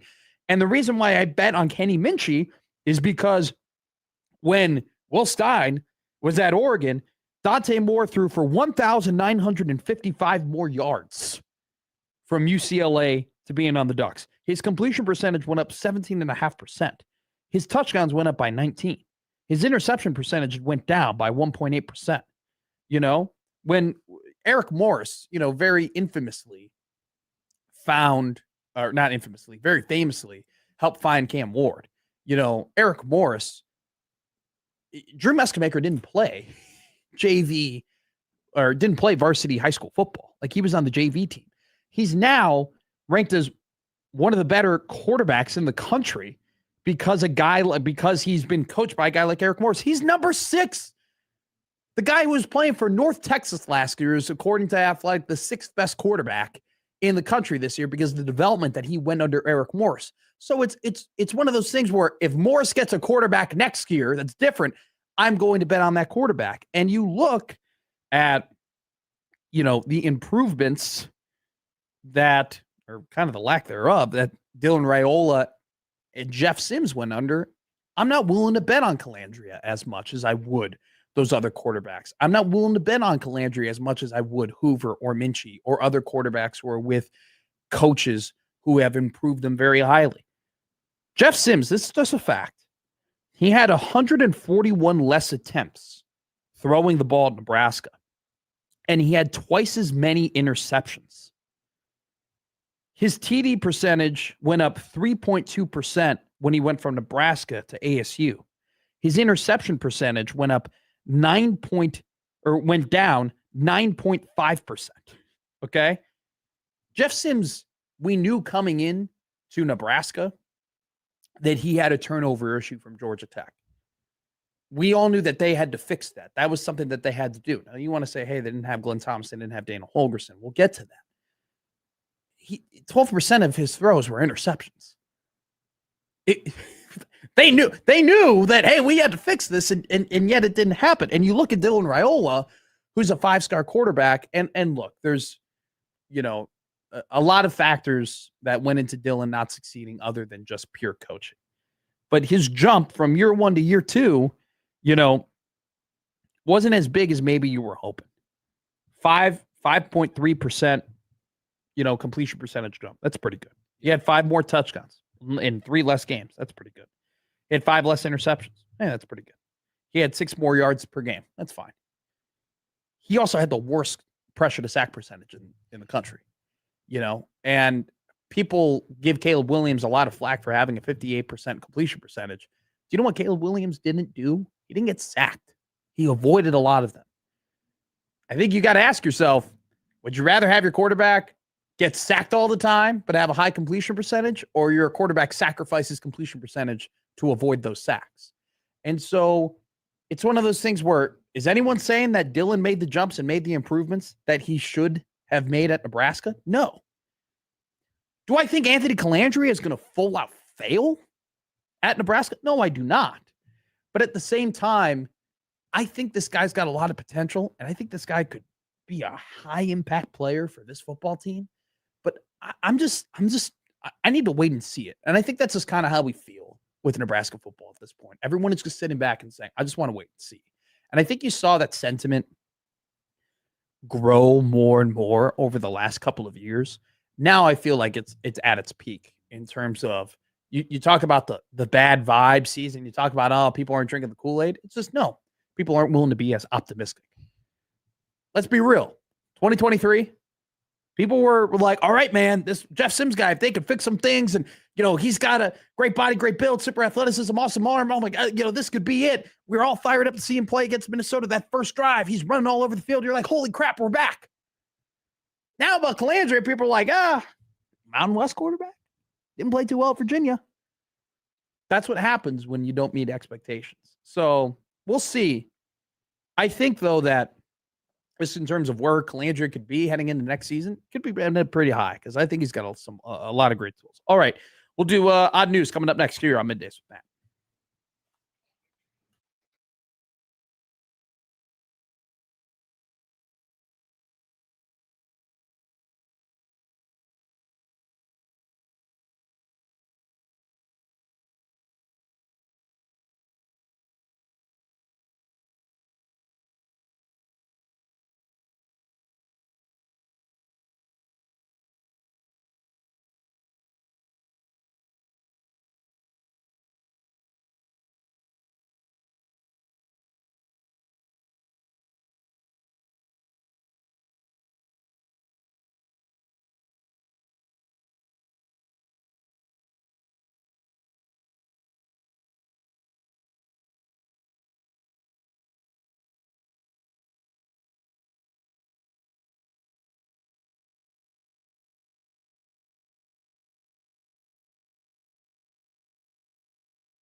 And now we've reached the point in the show where Josh Odson reads the peculiar, the bizarre, the comical, the odd news with Odd Son. Odd news, Odd Son. See what we did there? The odd news with Oddson. All right, we got enough time for two stories here with Cool. Jake Janicek. What's our first odd news story, Jake? So we're heading out to Brooklyn for the first story. Okay. Where the world's largest foosball table debuted. Oh, wow. Okay. A New York tequila company celebrated the FIFA World Cup by gathering dozens of people to play on the world's longest foosball table. So these were people playing on the foosball. Like people were the people were the plastic people in the foosball? No, oh, they okay. built Go ahead. a Oh, huge board look at that. for it. So tequila, this brand, I think it's called Terramana Tequila, assembled a foosball table measuring 525 feet, approximately like the length of 112 standard-sized foosball tables. The table is given a test run on Brooklyn Street on July 11th, and a Guinness World Record person was on hand to confirm it for the title of the world's longest foosball table. They said the event went very smoothly, and what they're going to do is they're going to basically cut it all to like a regular foosball table and give it away. Do you know who helped start or who was the main spokesperson? I don't know if he still owns it, but you know who the main person for Terramana Tequila was? I do not. Dwayne the Rock Johnson. Oh, I was his like his tequila. It's like the thing. Pretty good tequila overall. I think I had I don't know if they have a Nejo, but they have a Reposado that I very much enjoyed. Foosball guy, you ever played foosball at a bar before? Oh, I played foosball. Yeah, It's a great time. I don't know. I just think it's always been kind of a useless game. I've Yeah. never really enjoyed it. I've never really heard anybody be like, I'm in a foosball league or anything like that, or that they want to go to a bar specifically to play foosball. I mean, I'd rather play pool at a bar if I'm doing that. Foosball would probably be, there's like a bunch of different games I'd rather play at a bar. I'd rather do darts. I'd rather do pool. I'd much rather do Giant Jenga. Giant Jenga is a tough bar game just because when it falls down, it makes way too much of a ruckus, no, foosball's fine. That's very interesting. All right, what's our final odd news story? 2 deers crashed into 2 businesses at the same time in That's Georgia. tough. That's tough. That's a tough look for the deers. Yep, chaos erupted at a Georgia shopping center when 2 deer crashed through the windows of 2 separate businesses at the same time. Security cameras at Big Daddy's Oyster Bar and Pub in Peachtree City captured the moment. A deer crashed through the windows and went running through the inside of the business just before 9 a.m. A second deer crashed through the window of J Massage, a business in the same shopping center, at the same time. Employees at J Massage did not realize that there was a deer inside the building until they found it in the bathroom. Both deer were safely removed from inside the business and no injuries were reported. They didn't realize that a deer was in the business until it was in the bathroom? Yeah. Is that what you said? Yep. That's what the employees at J I don't know. Massage I would like to think if there was a deer in the 1620 The Zone studios or the Usher Media building that we would know pretty quickly that there was a deer scampering the hallways. That's crazy. Big what is it? Big Daddy's Oyster Bar? Yep, Big Daddy's Oyster Bar. Nice. In Peachtree. Nice. City, No, Georgia. I Big Daddy's Oyster Bar sounds like a place Matt McMaster would frequent. I would hang out there. Oh yeah, big time. Alrighty, let's hit a break. We got some questions and comments after our discussion about Anthony Calandria and his quarterback ranking according to The Athletic. So we'll continue to talk about that. We have Wacky Guess Wednesday. We have Buy, Sell, Hold, or Bet. We got some Matt McFutures, along with plenty of other things to do today here on Middays with Matt.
Now back to Middays with Matt on 1620 The Zone.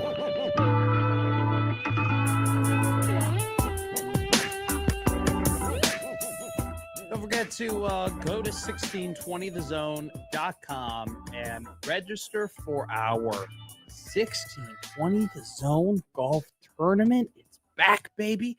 August 21st at Miracle Hill.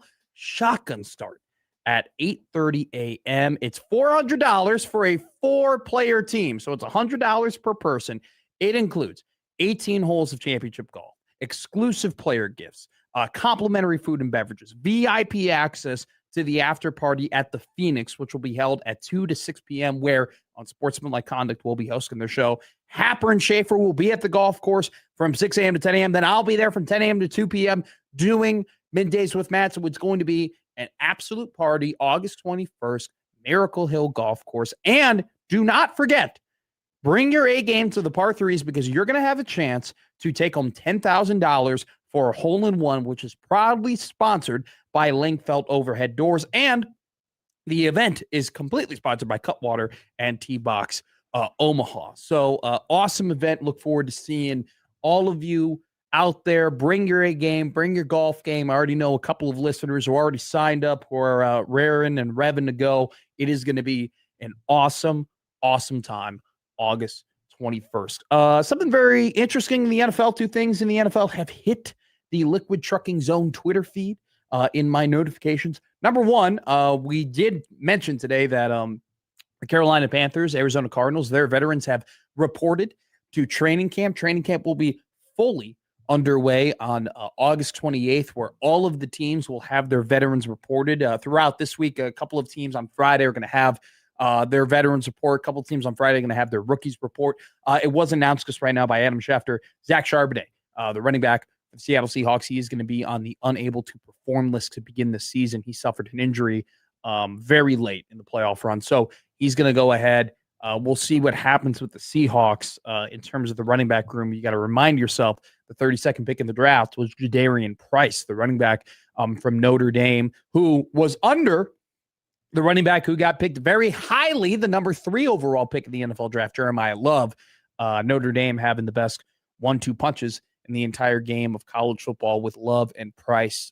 Price type of guy, didn't get a whole lot of run, obviously, in terms of the reps, because he was running behind the best running back in the country in Jeremiah Love. But the big play potential from Price is clear and obvious. And it's a guy that, you saw enough from him in his limited reps at Notre Dame to say he is worth the price of a first-round pick. And so Seattle hope to see him flourish a little bit in that role, and they're going to need him right away, as Charbonnet will not begin the season as he's on the unable to perform list. Also, the other good thing about it is that, number one, if Price got more carries, he probably would have ended up higher in the draft than the Seahawks maybe would have been able to get him at. And two, you got to think about mileage as well. He doesn't have a lot of wear on the tires because he was splitting carries with Jeremiah Love. It'll be an interesting season from Seattle. We'll talk about the Seattle Seahawks later today in the show. We're going to go through a little bit of an NFL preview before everybody reports to training camp, just going through some Super Bowl futures that I am keeping my eye on,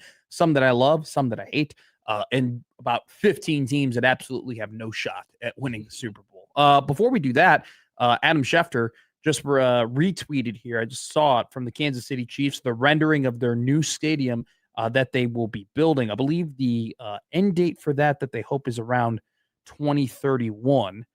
If I'm not mistaken. If you have not seen the rendering online, which I know Josh Odson definitely has seen this rendering and is fired up about it. 2031, the Kansas City Chiefs will open up their new stadium. Basically, it's Arrowhead with a dome, is what it is. It's looks pretty similar to Arrowhead. It's just got a roof over it, which, I saw an edit on Instagram of games being played in the snow. And it tugged at my heartstrings just a little bit, because it's just like all of these new teams who are getting these stadiums outside of the Buffalo Bills. And I don't know do the Titans have a roof over the new stadium? I don't think know. they do, but I mean, the Bears, obviously, they're going to build their new stadium, and God knows where at this point. That has gotten things have gotten very quiet on the Gary, Indiana, Hammond, Indiana, and Bears front. But it is a little, I don't know, it's a little sad to think about in the next 10 to 15 years. Basically, all the stadiums.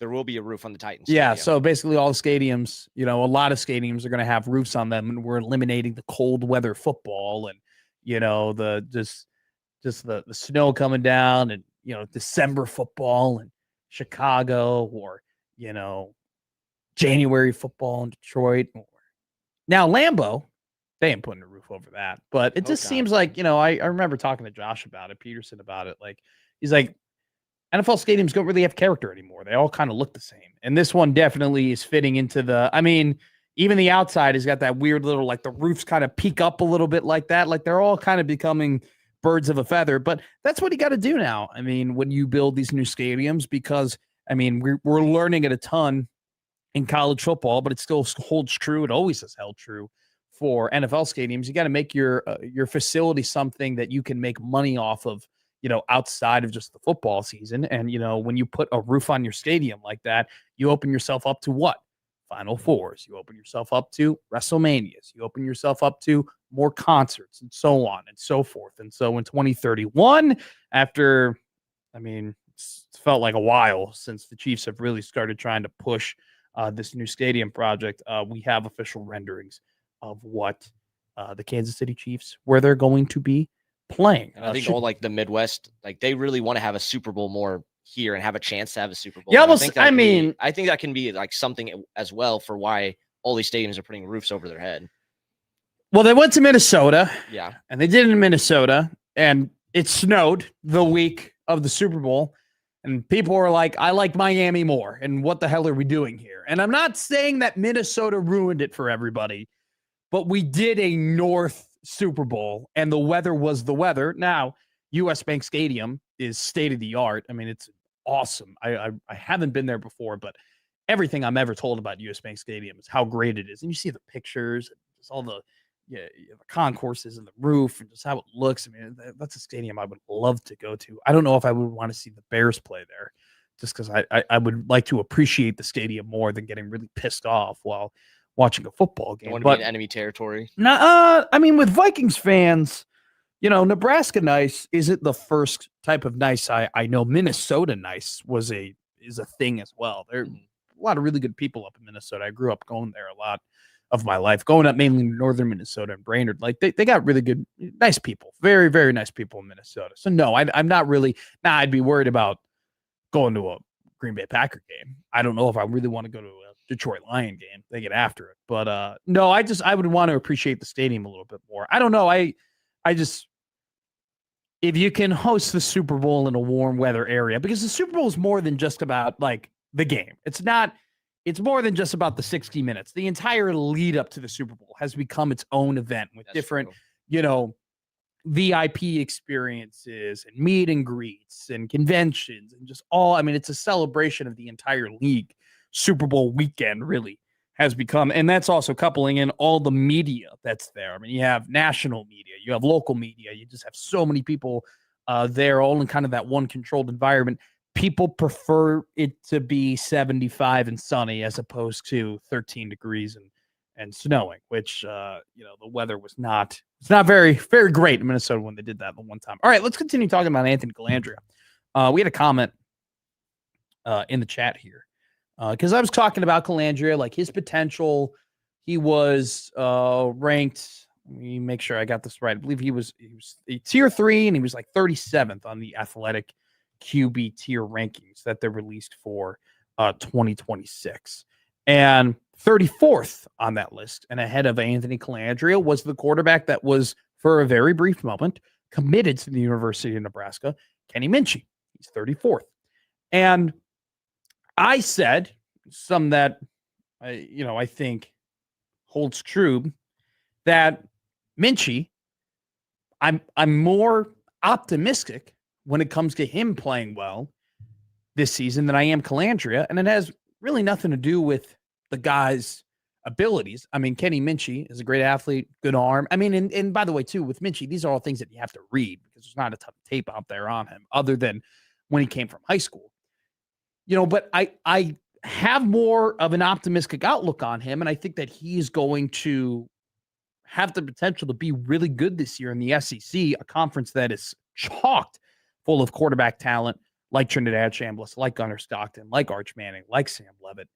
I think that Minchie's going to have a prime opportunity to take a big step because what we've seen Will Stein do with quarterbacks at Oregon, right? Dante Moore took the next step. Dylan Gabriel took the next step with Stein in Oregon, right? We've seen Mike Shanahan and Kurt Cignetti now for 2 years in a row take Curtis Rourke, who was playing at Ohio, and make him one of the better quarterbacks in the Big Ten. We saw them take Fernando Mendoza, who was a really good quarterback at Cal. I mean, Mendoza wasn't a slouch, playing at Cal, but they took him from the ACC to the Big Ten, and he became a Heisman Trophy winner. I have more confidence in Hoover and more confidence in Minchie, not because their, traits or their skills are so much greater than Anthony Calandria. It's just that their coaches are proven to take quarterbacks to the next level. You can say the same thing about Jaden Maeva and Lincoln Riley, okay, because of the pelts on the wall that Riley has when it comes to developing quarterbacks and them not only winning Heisman trophies, but getting drafted first overall in the NFL draft. Rule does not have that pedigree. Quarterbacks in Nebraska who've been brought in with promise and with traits that you hope to develop and eliminate some of the things that they have not done well, that hasn't happened either, right? And so someone wrote in the comments like, do you think that Minchie made the right decision? Yeah, I do. I do think he made the right decision. Number one, it seemed like, and all the reports state that after Kentucky missed out on Levitt, they had the bag to give, and they gave the bag to Minchie. But just from a development standpoint, you look at what Will Stein has been able to do with quarterbacks, and you look at what Matt Rule over the last 6 years, including his time at Carolina, what his quarterbacks have done. You make the decision. Would you rather go to a place where you're reportedly making more money? You're still in the SEC. You're still in by the way, I want to make this clear right now. Throwing in Memorial Stadium is not the easiest thing to do. You play more than half your games there, and it seems like every single year we have some sort of wind game. We have some sort of weather game. We have some sort of, man, you can't throw it unless the wind is at your back type of game. And that's what we had last year at Michigan State. So would you rather go to a conference where, it's just from a weather standpoint, it's not as hard to throw? Would you rather go to that conference and make more money and, play with a coach who has developed top quarterbacks in the college football the last couple of years as opposed to going to Nebraska? Yeah, I would. It's kind of the same thing with Dylan where, he gets to look at what Oregon over the last couple of years has been able to do with their quarterbacks. Bo Nix did not have a good start to his career in Auburn. He was a joke. Okay. People had memes about him. People would say, didn't think very highly of him. Goes to Oregon. He's a first round pick. Dylan Gabriel was good. He was fine at Oklahoma. He had played a ton of football before that. He had 5 years of college football before he went to Oregon, but played great at Oregon, ended up getting drafted. Dante Moore plays 1 year at UCLA, 5-star, under Chip Kelly. Terrible. He was awful at UCLA. Played himself off the field at UCLA. Had a 57% completion percentage at UCLA. Looked terrible. He goes to Oregon, rests up for a year, sits back for a year, comes back. He had a potential to be the number 1 overall pick this year. He returns to Oregon because he knows he's got a great situation with Lanning and all the talent that they have around him.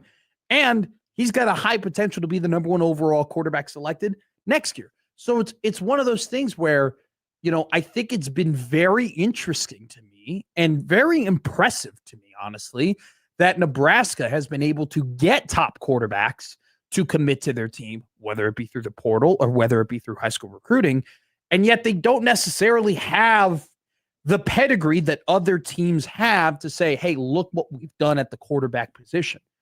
They beat out I mean, look at all the quarterbacks that Ohio State has put in the NFL over the last couple of years, right? And they're going to put in another one in Julian Sayin when it's all said and done. And Trey Taylor is one of the top, depends on what site you look at, quarterback in the country. He's coming to Nebraska. I think it's wildly impressive that Nebraska can get a guy like that over teams who can literally say, hey, the quarterback position hasn't really been all that great at that university, even under the current head coach. And yet people are still willing to commit to that. So that's the other side of that conversation. But, I think that Calandria has a ton of skill.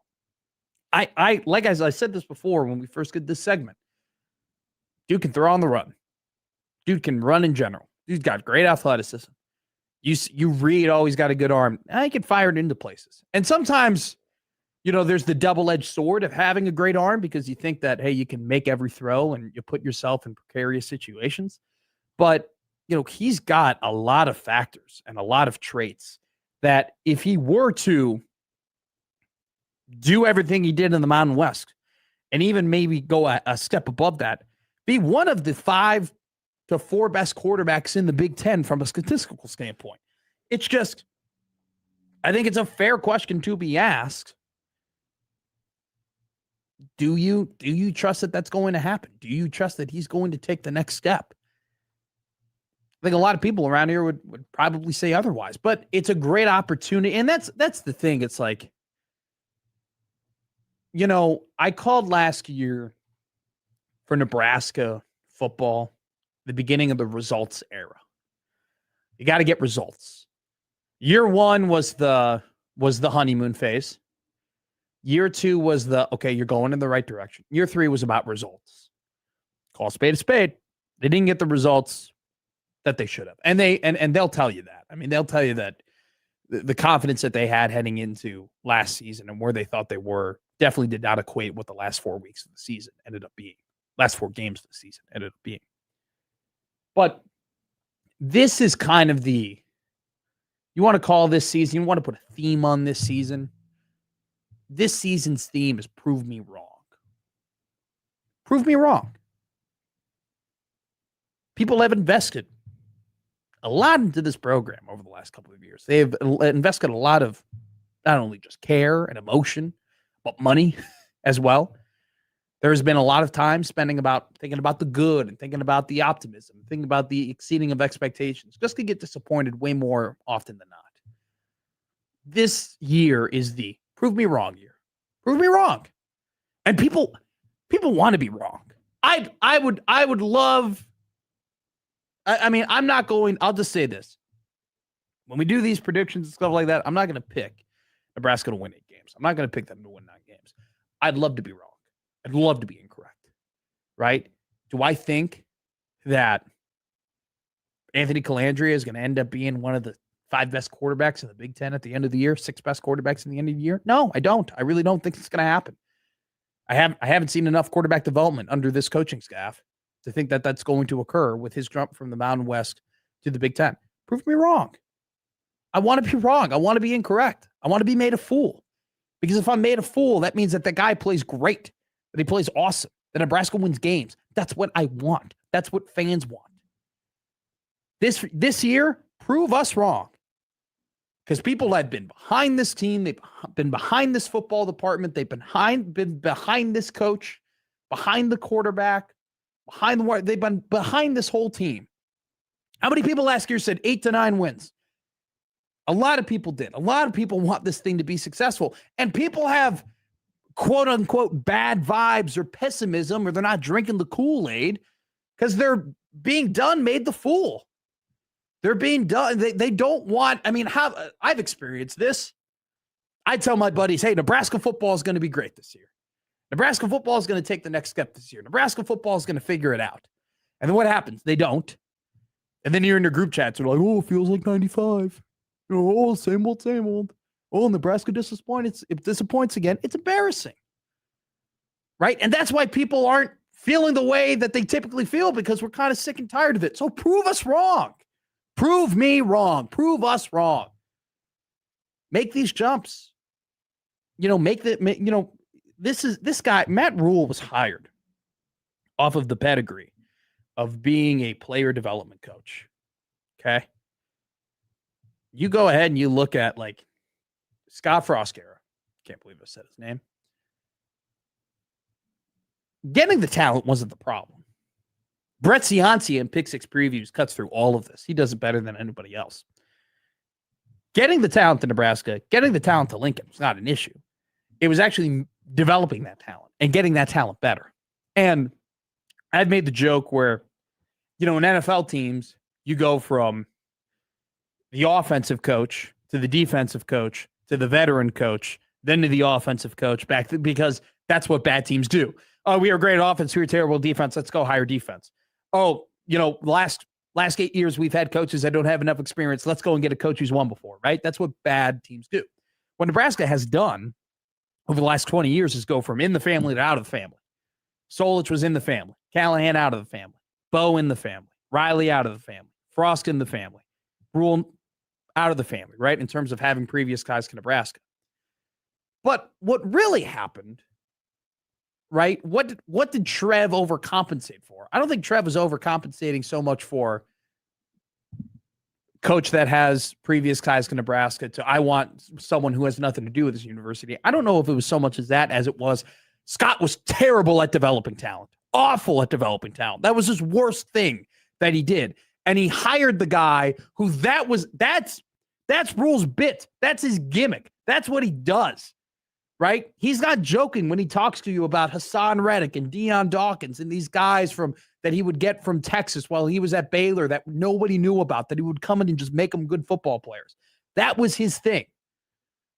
Do the thing, dude. Like, do the thing. It's got to happen here. Right? And I'm not saying that the player development here already is better than what the player development was under Frost. That's already said and done. No one's making that comparison. But it hasn't been to the level that you want it to be.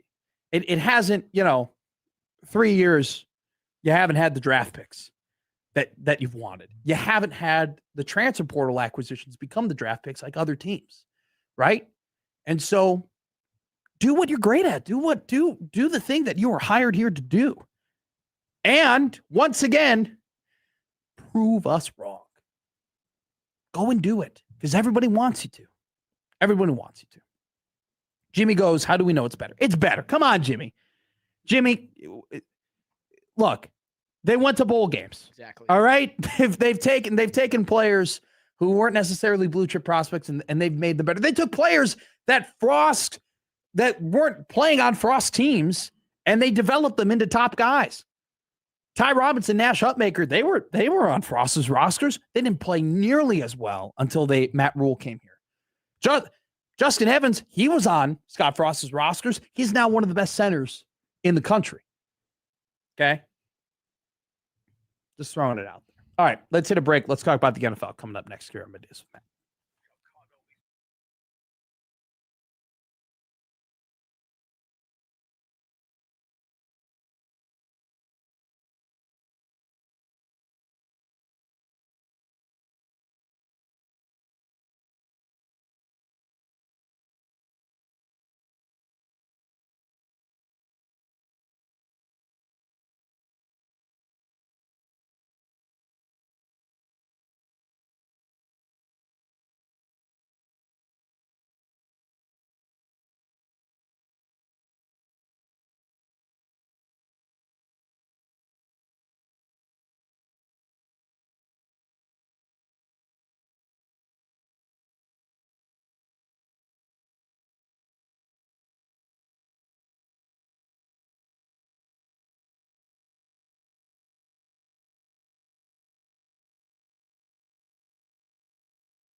Josh Hodson's boyhood hero was Hank Aaron.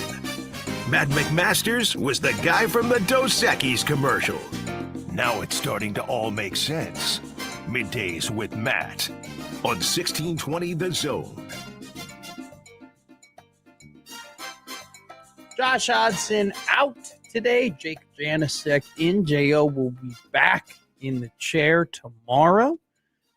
Have a fun show ahead of you today until we hand it off to USC around 1:45. Wacky Guess Wednesday at 1 o'clock. We'll do buy, sell, hold, or bet at 1:20 as well. We have multiple teams today. The Carolina Panthers and Arizona Cardinals are reporting to training camp. We are right around the corner, Jake, from the start of the NFL season. I was listening to the Adam Schefter podcast today. Shout out.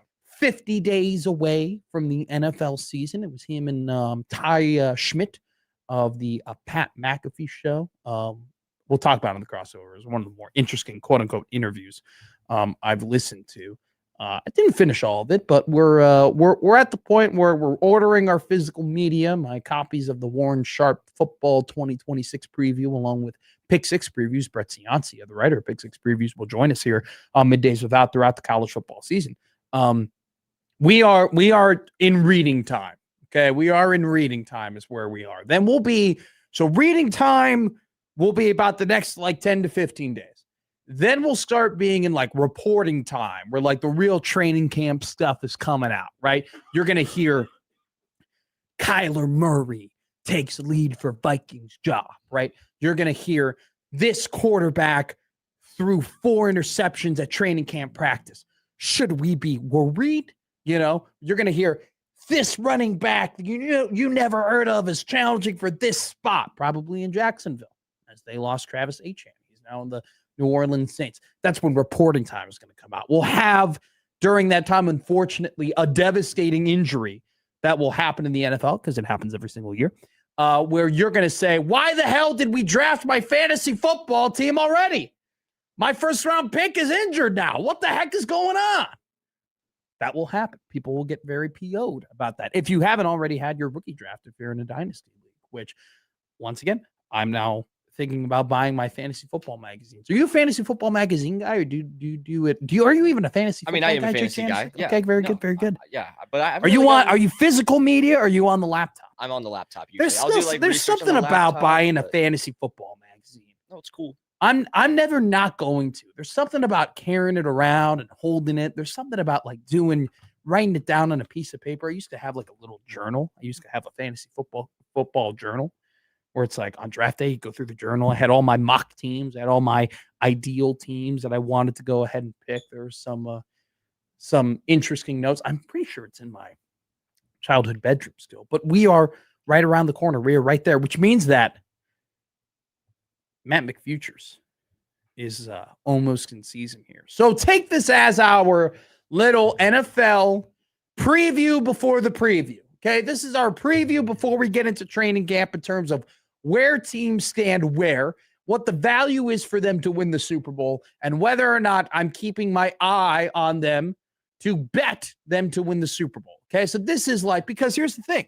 There might be a key injury or two that happens to some of these teams that I'm interested in betting, right? There might be some guys that we thought, hey, they're going to take the next jump, and then they really actually get banged up at training camp, or they don't get their legs under them, or they actually look bad in training camp and their stock goes down. Nebraska football fans would know a thing or two about that. So this will be our preview to the preview here. Middays with Matt on our Matt McFutures. Now, I have identified 14 teams. That I am just not paying attention to. We are not going to talk about them. They are not going to win the Super Bowl, okay? If I was a man of more confidence, I probably would assign a punishment if one of these teams ended up winning the Super Bowl. They are the Arizona Cardinals, Miami Dolphins, New York Jets, Cleveland Browns, Las Vegas Raiders, Tennessee Titans, New Orleans Saints, Carolina Panthers, Atlanta Falcons, Pittsburgh Steelers, New York Giants. One that I might come to regret, and these last 3 I could come to regret, but I feel good about them. The Washington Commanders, Indianapolis Colts, and Tampa Bay Buccaneers. I all have my individual reasons. If you want me to do a whole segment on why I don't think those teams have any chance of winning the Super Bowl, we can do that in a couple weeks. So that means that there are 18 teams on here that I have deemed as we could bet them to win the Super Bowl. Now, here are my no's. These are the teams that I think can win the Super Bowl. Some of them are very highly ranked in terms of odds of winning the Super Bowl that I am not willing to bet. I'm not going to place a bet on. Number one, the Los Angeles Rams. They are the favorite to win the Super Bowl. They're currently plus 550. This comes before. It seems like we're trending, ladies and gentlemen, toward Aaron Donald coming back to the LA Rams. The ball is fully in his court. Is Aaron Donald going to come back and be the Aaron Donald of old to be? Is he going to come back and be the defensive player of the year? Is he going to come back and be the Hall of Famer he was? Probably not. It'd be very rare. I mean, I was reading some things in terms of guys who take multiple years off and then return, and what does their production look like? The best could do it is probably Dion when he returned to the Baltimore Ravens. But even he was in a pretty limited role as a defensive back for Baltimore. I think Aaron Donald, he'll probably get a limited number of snaps if he were to return to the Rams. But still, it's Aaron frickin' Donald. He's going to come back. He's going to make an impact because he's an absolute freakazoid. Plus 550, though, it's too much. It's too low, rather. I mean, it's not high enough odds. Plus 550 to win the Super Bowl. You're not getting that much back in terms of making a preseason prediction. I mean, it's just one of those things where I don't think any team, the value could justify a plus 550 value for winning the Super Bowl. All right. Number two, same concept here. The Baltimore Ravens. A lot of people are very high on this team. Look, the defense is going to be great once again. A lot of really good talent on the defensive end. I'm a little worried they did not replace that center position the way that they wanted to. They added some guys through the draft in terms of more weapons for Lamar. It's just one of those things where Lamar's got a lot of miles on him in terms of how much that he's run. I mean, he already is the leading rusher all time for quarterbacks in the NFL. Suffered an injury last year. I'm just, I know that a lot of people's bet against the Rams would say, well, Matthew Stafford, we're all talking about how old is he and how old he is, and he's going to get hurt and he's got a bad back and so on and so forth. Like, I think you can kind of start saying about Lamar, like, guys played a lot of football. Guys has a lot of games under his belt. Guy has, a lot of rushing yards under him and suffered an injury last year, along with the fact that I don't know if they did enough from a weapons perspective for me to get fired up about them on offense, but their defense is still really good. And I like Jesse Minter as a coach. I think the Ravens are going to win the AFC North. And I think that, I would not be shocked if they are in the AFC Championship game. And I'd be a little surprised if they were in the Super Bowl. But I just don't think a plus 1,100 number is good enough for me. PC's got a great question. Does Rams plus 700 change your mind? Probably not. Rams plus 900, yes, I would do it. Plus 550, hell no. Plus 700, you're getting better, but not close enough. All right, an absolute no. Josh Peterson, close your ears. Cowboys plus 2,200. This Cowboys offense is going to be awesome, okay? This Cowboys offense is going to be really, really freaking good, guys. I mean, it's got the potential to be one of the best offenses in the league. I'm a Dak Prescott guy. I know some people might roll their eyes. They might turn off this radio station listening to it. When healthy, the guy's just absolutely incredible. I think it's easy to make jokes about him because he hasn't, the Cowboys. It's just easy to make jokes about the Cowboys. Cowboys are the easiest team to just joke about. But look, I think Javonte Williams shocked me last year in terms of how good he was from a running back perspective. I thought he was going to miss the mark, if I'm being honest with you. And he didn't. And it's because that offensive line with Booker, with Beebe, with Smith, with Guyton, it's a really, really good offensive line. George Pickens and CeeDee Lamb, an incredible 1-2 punch. Jake Ferguson took another step last year in his development as a tight end. You got Brian Schottenheimer, I think, gained so much respect in terms of, what he is as a play caller and what he is in terms of a developer on the offensive end. I think that Dallas's offense is going to be great. That defense still has some questions, and they don't really have a linebacker I'm super confident on that can wear that green dot and can command that defense. And I think they're going to put a lot on Caleb Downs' plate. I think in the next couple of years, if they continue to improve the defense, they could be a contender in the NFC. And I think they might be better than people give them credit for. I'm not willing to bet them to win the Super Bowl. Chiefs plus 1,600. It really is just it's just a whole team thing. Just that whole defense has got to play better than what their billing is. And, Schefter said that he would be surprised if Pat Mahomes wasn't playing to begin the year on that Monday Night Football game, but he thinks that it could be a Patrick Mahomes at 70-80%. I'm just not buying that right now at plus 1,600. My maybes: Buffalo plus 1,100. I think the Bills would be my pick right now to make it to the Super Bowl out of the AFC. But I think the AFC, honestly, in general, is pretty wide open. I'm a little concerned with how that defense is built from a personnel perspective, and then what Jim Leonard is going to do from a scheme perspective. That defense is not made to run a 3-4. Okay, it's just plain and simple, and that's what Jim Leonard does. They don't have a true nose, and so it's one of those things where they have built this defense to be, a defense that is made to succeed under Sean McDermott. They haven't made this defense necessarily to succeed under Jim Leonard. And I question whether or not the things that they invested on the offensive end, for example, sending a second round pick to the Chicago Bears or DJ Moore, I question maybe they should have done that for the defensive end. But still, you got Josh Allen. I think DJ Moore is so much of a better wide receiver on the outside that you had before, that he's just going to raise the floor and the ceiling at the same time of what that offense can do. San Francisco plus 1,500. I don't trust the injuries. New England plus 1,700. Look, I love the addition of Romeo Doubs and A.J. Brown. They got to figure out that left side of the offensive line. But the defense is a defense that got better as the season went on. They suffered some injuries in the beginning part, but when Milton Williams started really coming on, that was their big acquisition from the year before. They started playing better. It'll be interesting to see, if they continue to make those improvements, but how do they handle the much tougher schedule? The Bengals are a team that a lot of people are, they got Dexter Lawrence. They made some moves on the defensive end. That offense is going to be what the offense is. It's been a while since the Bengals have been really, really good and have been a threat in the AFC. And I am worried. Like, if I'm going to be worried about Lamar Jackson's injury history, I have to be worried about Joe Burrow's injury history.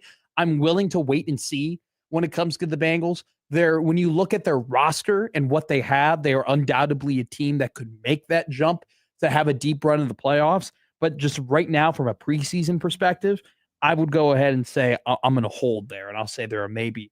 I love the Chicago Bears. They're also a maybe. I'm not going to be biased here. I'm not going to have rose-colored glasses on. I'm going to tell you, yes, they made a lot of fourth-quarter comebacks last year. Yes, Caleb has to be better. Yes, the defensive line was a problem last year. They didn't really address it in the offseason. I think they're going to take a jump, an even bigger jump in the offseason or in the offensive side of the ball. And I think that a second year with Dennis Allen as a DC will be good for that team. I am not willing, though, to say, yes, absolutely, I'm going to bet them to win the Super Bowl. All right, those were my no teams and maybe teams. We're going to take a break here, and we're going to go ahead. I'm going to give you the teams that I am thinking about and very close to betting to win the Super Bowl next season here on Middays with Matt.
He's from the third largest village in the world, Skokie, Illinois.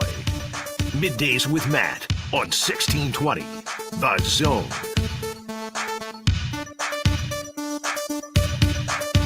All right, let's get into the teams that I'm willing to bet to win the Super Bowl. I have 1, 2, 3, 4, 5 teams I'm willing to bet. Okay, now I would say that there are teams that are in between the maybe and yes category.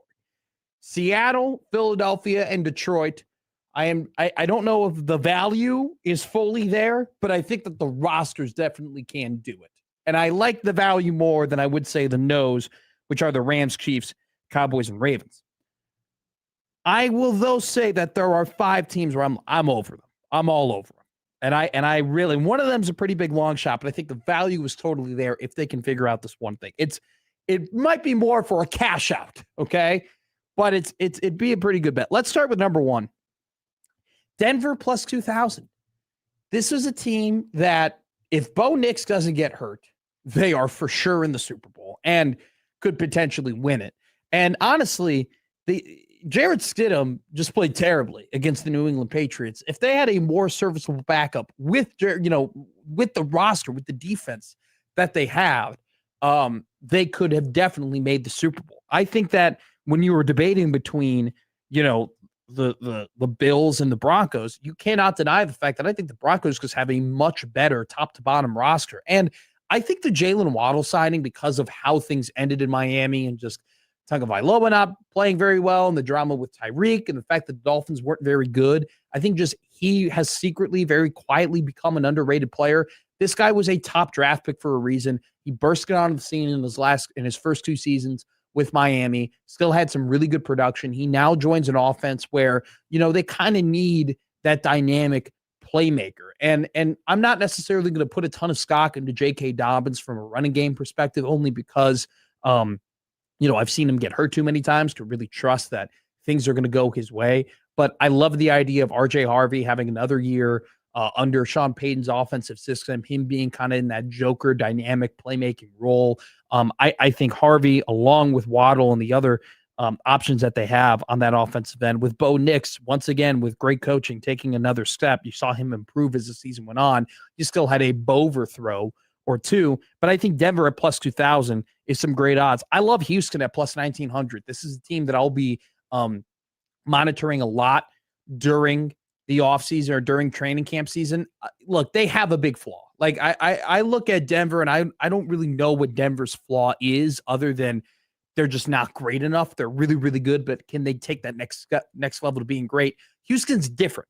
Houston has a great unit. Houston has Will Anderson Jr. They have Danielle Hunter. They have, Lassiter. They have Jalen Petrie. They have an awesome defense with an awesome defensive head coach in D'Amico Ryans. And the last time you saw C.J. Stroud play a football game, he was terrible. So you have a sour taste in your mouth. But if this run game could be average, and if this offensive line could play average, they have all the other pieces, from weapons to the quarterback to the defense to the pass rusher, to not only just make the Super Bowl, win the Super Bowl. And when you do, when you follow, when you read, when you hear, when you listen, I really think that Houston is going to become a media darling in terms of longer shot to win the Super Bowl, plus 1,900. It's a team that I like a ton. Here's another one I like a ton. Jacksonville plus 2,700. Liam Cohen, I think, got overshadowed by the great first years by Mike Vrabel. He got overshadowed by the great first year of Ben Johnson. He got overshadowed by the incredible coaching job that Mike McDonald did in his second year. He got overshadowed by Kyle Shanahan, with all of those injuries, figuring out a way, willing San Francisco to be a top contender in the NFC. I think what Liam Cohen did in Jacksonville was uberly impressive. Trevor Lawrence took that step we've been waiting Trevor Lawrence to take. Now, the running back room is going to be a question in terms of, who's really going to be that bell cow after you lose Travis Etienne, who took a really big step and rebounded in his career when Liam showed up to Jacksonville. But still, you go ahead and you look at what this team did last year, the steps that they took last year, the improvement they took. I mean, a couple years ago, right? I mean, Jacksonville was more so known for, hey, you're going to have a really good beginning to the season and then you're going to fall off, to now, that's a team that was a legitimate contender in the AFC last season. And that defense last year, very quietly, we talk about the Houston Texans. We talk about the Seattle Seahawks. We talk about the Cleveland Browns and the Minnesota Vikings defenses more than we talk about Jacksonville. Jacksonville was third in EPA per play on defense last year. They're one of the more efficient defenses in the entire NFL. And so, they made some curious moves in the offseason and people didn't really like their draft. And so people are a little bit off in terms of what they're going to do. But I think Travis Hunter moving over to cornerback full time and then having some spot reps on offense is going to take this defense to another level. I think their value at plus 2,700 among the teams that people already like is very high. I'm going to give you one more before I give you my big long shot. The LA Chargers are going to be the team that probably makes or breaks me this year, just because Rashawn Slater's back, Joe Wald is back. I love the addition of Mike McDonald to that as the offensive coordinator. The defense last year was phenomenal. They were sixth in EPA per play. Derwin James comes back. The defensive backroom stays together. I like a lot of the things that they did in the defensive end. Obviously, you lose Jesse Minter, and he goes to Baltimore. But at the same time, I like a lot of the additions they made. Adding another tight end was great. Charlie Kolar comes in for Baltimore. I think that was a great move for them. Alec Ingold, the fullback stud for Miami, comes in. They're going to be able to run the ball with Marion Hampton, who you're hoping has a full, healthy season. I think Herbert's going to be able to take the next jump. So plus 1,600 for the LA Chargers. Here's a team, though, that I really like.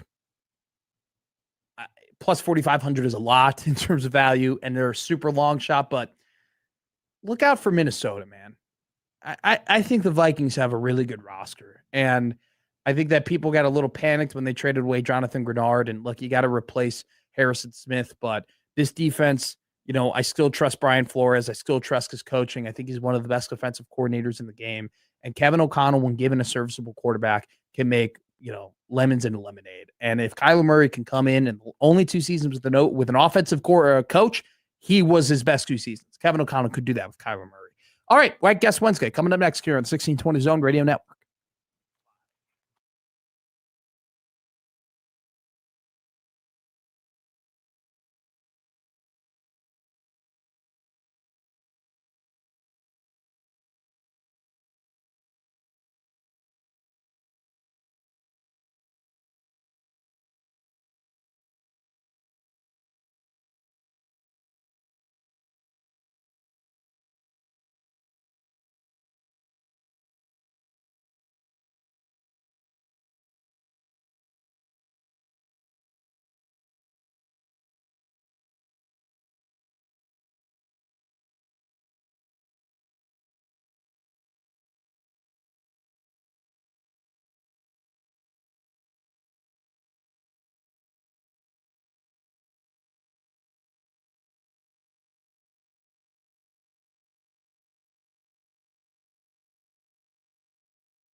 It's Wacky Guest Wednesday. Middays with Matt. Who is our guest? We don't know. It could be anybody. It could be an actress. It could be a singer. Could be your mom. Hey, oh, let's go. They're in the green room. Who's our guest? We don't know. They're all booked up and they're ready to go. Hey, Josh, who's the guest? Make them interesting. Don't screw this all up. Or this. It's Wacky Guest Wednesday. It's Wacky Guest Wednesday Middays with here on Matt. Middays with Who is Matt. our It's guest? 1 o'clock on a Wednesday. Jake Janicek in for Josh Odson. So I have booked the Wacky Guest this week, and it is somebody who is near and dear to my heart. He was my first ever co-host in radio. Seriously, it's this man. It's Cole Stukenholtz of the KLIN Husker Hour. Cole, how are you, my friend? How's everything been? I'm doing well, Matt. It's great to be on with you. I think this is my second appearance on Middays with Matt. So I don't know, actually my first. The other one's on with you and Gary, wasn't it? It was. Yeah. You called in. I think That's I was. right. Was I alone that day though? I don't know if Gary was in on the show. I think you both were there. Okay, all right. But yeah, it's the second time you've been on the 1620 Zone Airways. But now this is proper. This isn't just an impromptu call from you onto the show. This is our proper interview. Cole, thank you so much for joining us. Now, you've been doing Husker Hour, 8 years, 9 years? How long have you been doing that show at KLIN? August of 2015. So wow, 11. Coming up on the 12th Husker season, I'll have covered during the show. You have had an incredible amount of co-hosts hosting that show. It's been a ridiculous amount. I know the order. It was Caleb, then me. Now you're with Nate Rohr, the voice of Husker softball. How many more did you have before Caleb when doing that? Was it three or four other co-hosts you had? There was Tim, there was Tommy, and sort of Evan, sort of Cody or Kevin, whichever you call him. So I would say 2 for sure, maybe 4 if you really want to stretch it. All right, power rank them all right now. Matt McMaster 1. No, you got to say 2 Nate through Rohr. 7. Who cares? Well, you got to say Nate 1. Nate and you are great. Every Saturday, 9 to 10 a.m. I did come in late for one show one time. It was a very famous episode of it's true. Husker Hour. You weren't even there. It was Caleb. We ended up winning an award for that, which is very, very funny. You are award winning even when you're late. So even when I'm late, I'm award winning as well. Even when you're rocking a Cincinnati Bengals shirt or a hat and Nickelback shirt, that's quite the combo. Look, I have to. It's laundry day. I didn't want to wear a polo and everything because I'm golfing after this. I got to go home and clean up. Do you wash your hats? Do you wash your good team hats, or where's your? Great question. No, I don't. But they don't really get dirty. I have so many hats at this point where it's like I'm not consistently wearing one all the time, so they all kind of get spread out. But I think I'm up to 27 hats right now, but I only wear like 10 of them. I don't wear all 27. I've probably got more hats. I've probably got double the amount of hats. I've got a lot of minor league baseball hats. Yeah, a lot of Husker hats, some Chiefs, Royals. You do.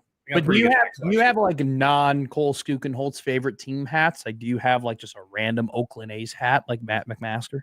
So they're typically not like professional teams, unless minor league baseball is professional. But I minor league baseball hats are my favorite ones. Yeah, those are are good. like my teams, and I've got the Columbia Fireflies is a good one. It's like a jar with the lightning bugs flying around them. Hartford Yard Goats. That's a great one with the Yard Goat munching on the bat. That's a good one. Aren't they the Yard Goats? Who is that? San Diego, right? I don't know who's affiliate. So at the time I got the hat, they were an affiliate of the Colorado Rockies. I literally could not tell you who they are today. They still might be a Rockies affiliate. They still actually might be that. I got my brother a Montgomery Biscuits hat.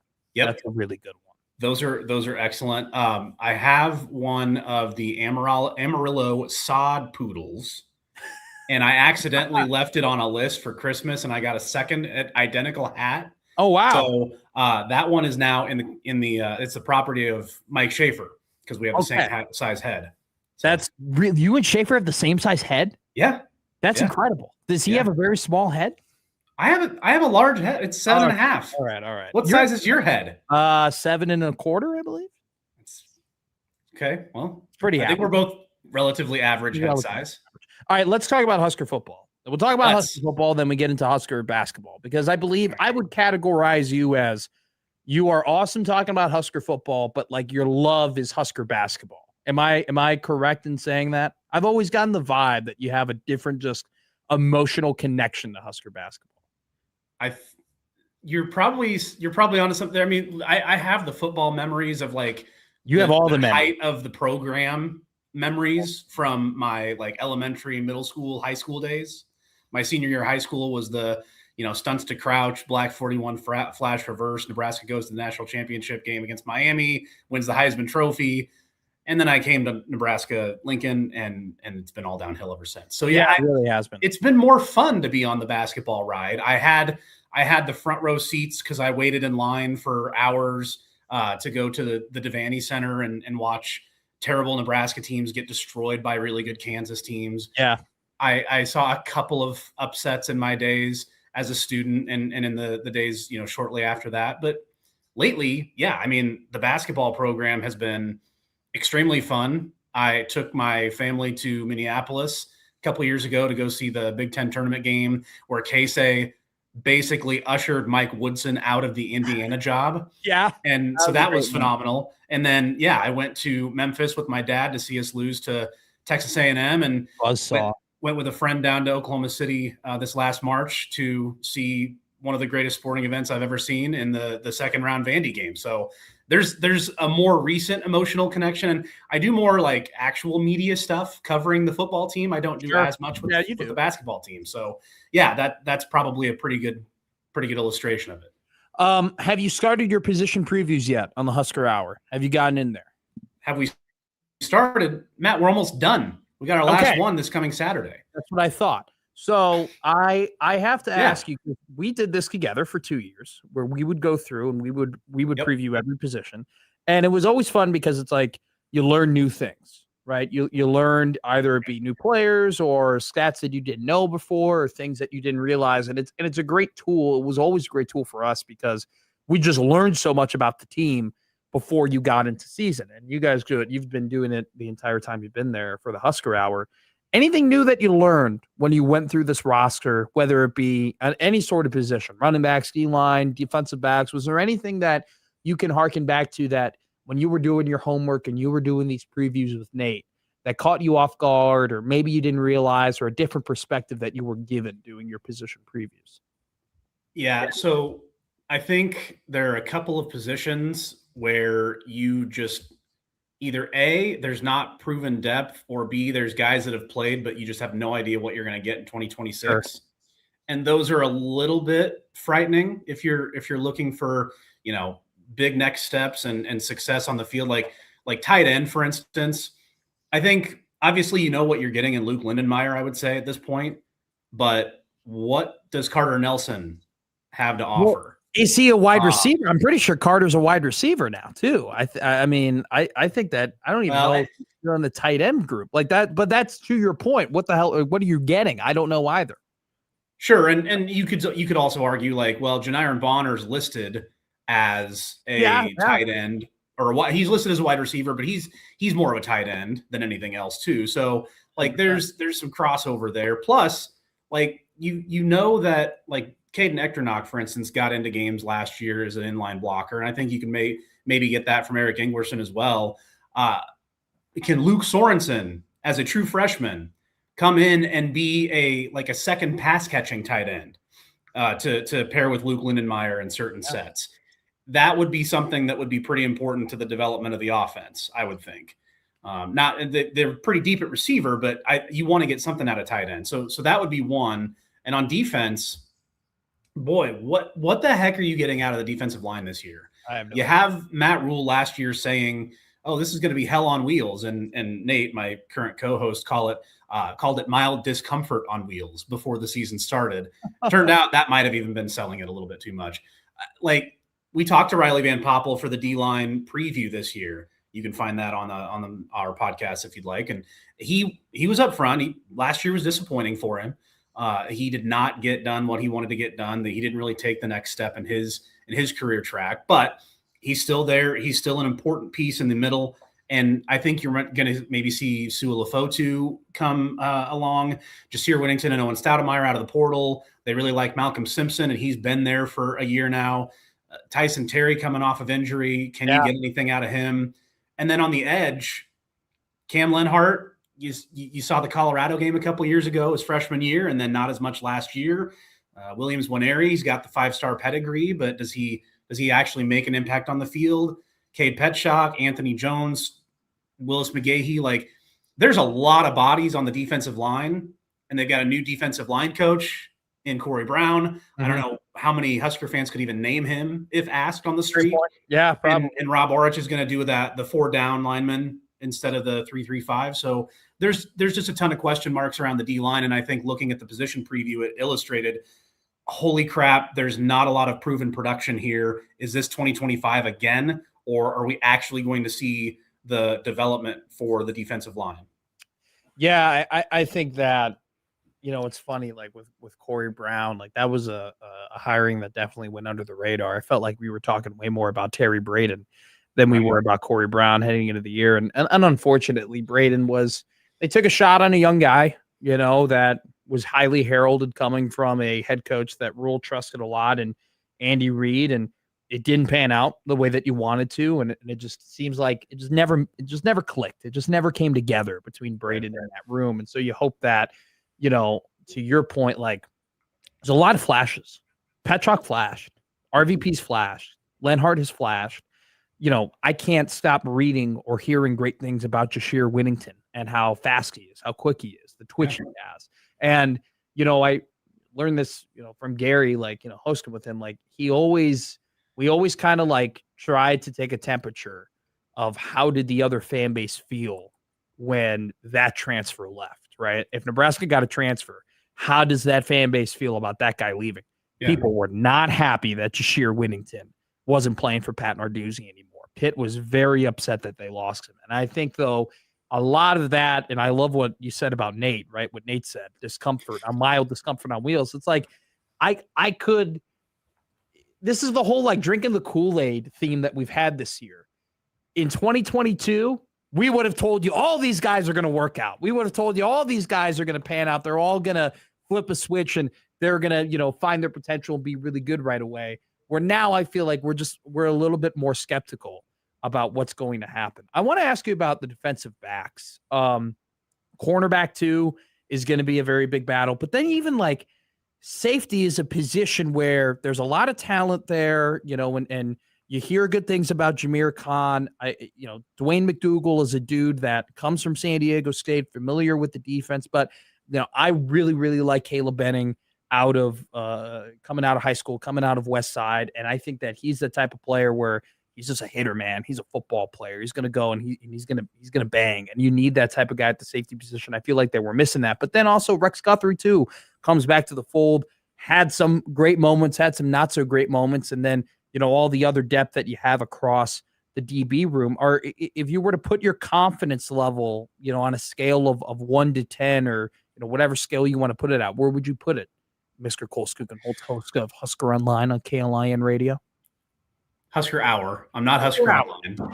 That's a different stop. All right. That's a different 2003 Nebraska University sports staff guy, Sean Callahan. We went to about 3 hours and 15 minutes without me having to slip up. So it's a new record here. Your confidence level on the DB room.